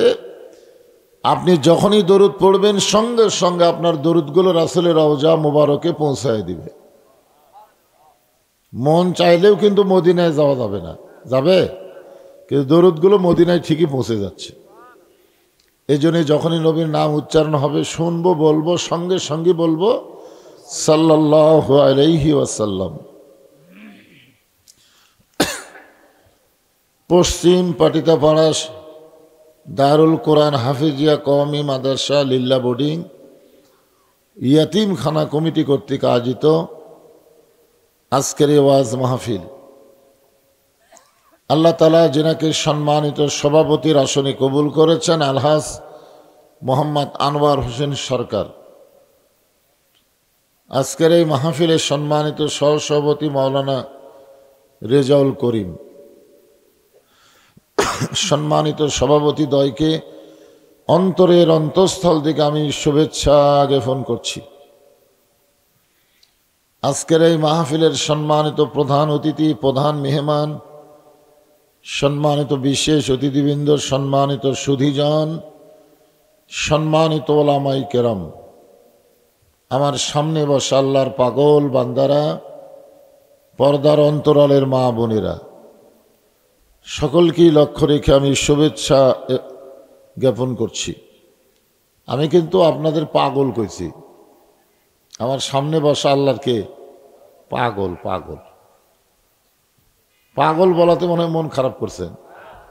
আমি কার পাগল কইছি? আল্লাহর পাগল। কারণ আল্লাহর যখন পাগল হবেন তখন একটা বিশেষ পজিশন, হিসাব দেওয়া লাগবে না। পাগলের বাংলাদেশেও কোনো হিসাব নেই, আছে? পাগলের কোনো বিচারও নেই। আরামের বাড়ি, আরামের ঘুমকে বাদ দিয়ে ল্যাপ তোষকের মহব্বত কলিজা থেকে বের করে সামান্য খেড়ের উপরে যিনারা বসে আছেন, অবশ্যই বিশ্বাস রাখতে হবে আল্লাহ আপনাদের প্রতি দয়া করছেন। বিশ্বাস করতেছেন না? মা সাবাকা মিন হাসানাতিন ফামিন আল্লাহ। বান্দা বান্দির দ্বারা যখন কোনো ভালো কাজ হয়, এ কাজ বান্দা বান্দি করে না, বরং আল্লাহ করায়।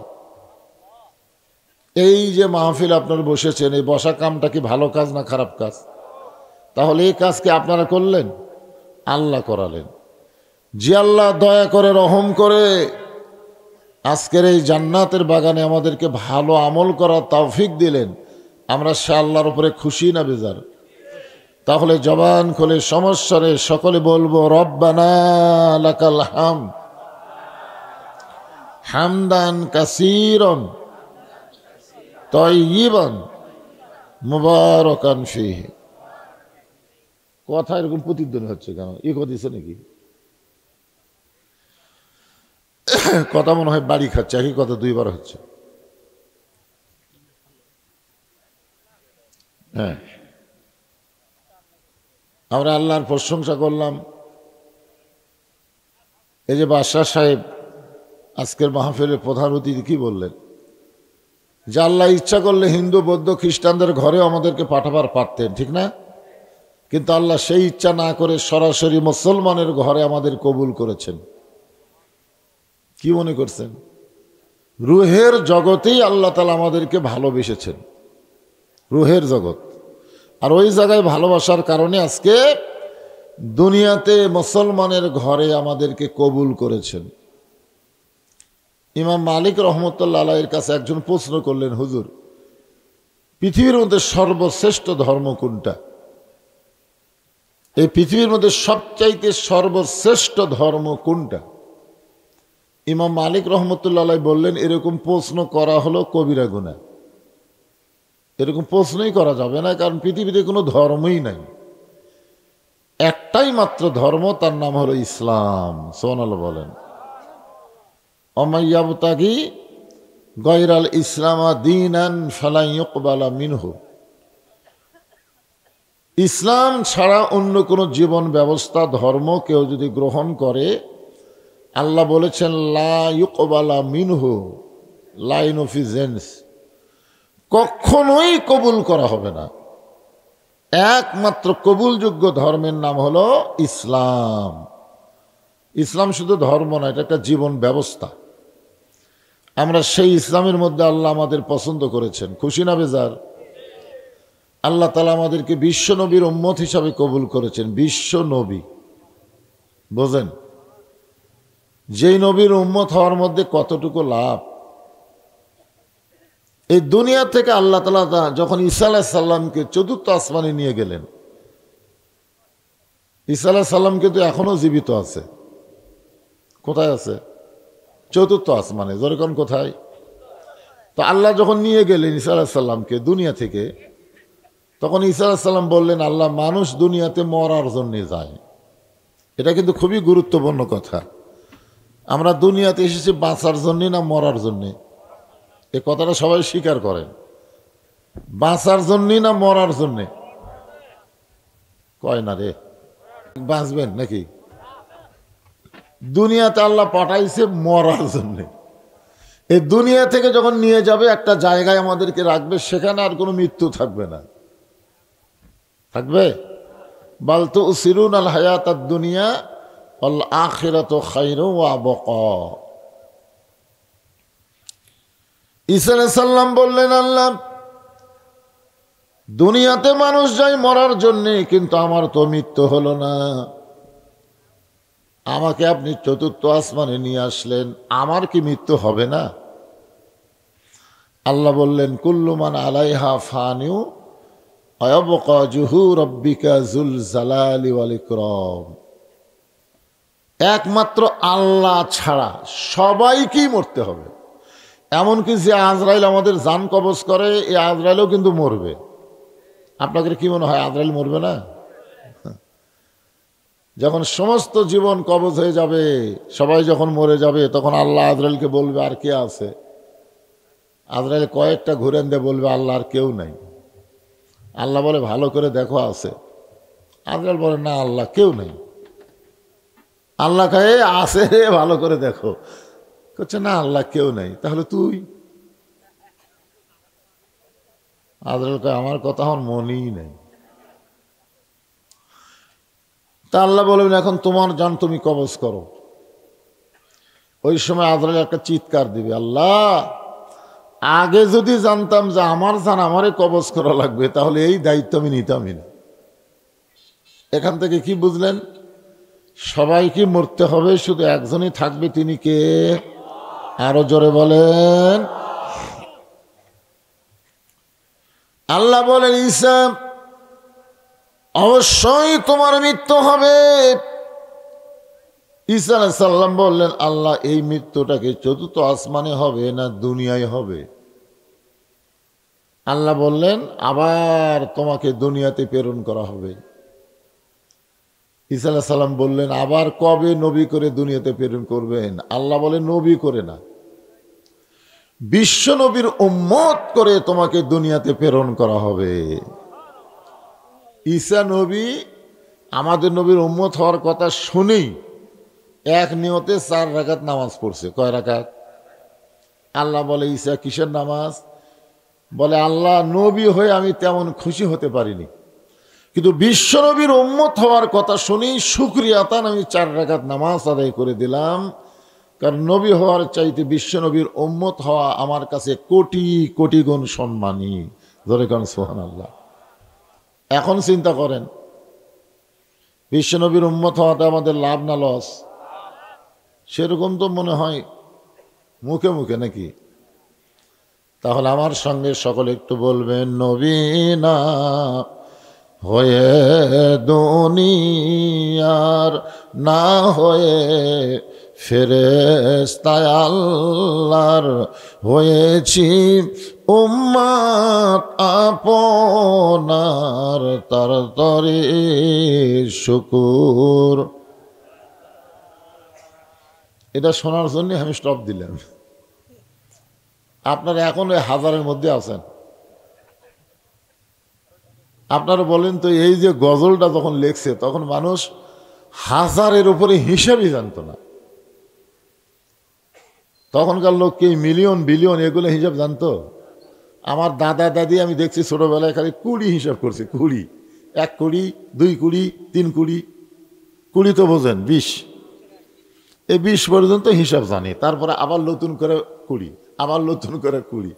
তখনকার লোকেরা 100 হিসাব জানতো না। আর ওই সময় কইছে 1000 বার, আর এখনো বলে 1000 বারই আছে। যেটা আমরা সবচেয়ে বেশি জানি সেটা হলো কৌটি, ঠিক কিনা বলেন? কৌটি বার, এটা বেশি জানেন না যে কৌটি? এই জন্য সকলে বলেন, তার তরে শুকর কৌটি বার, আলহামদুলিল্লাহ, মাশাআল্লাহ।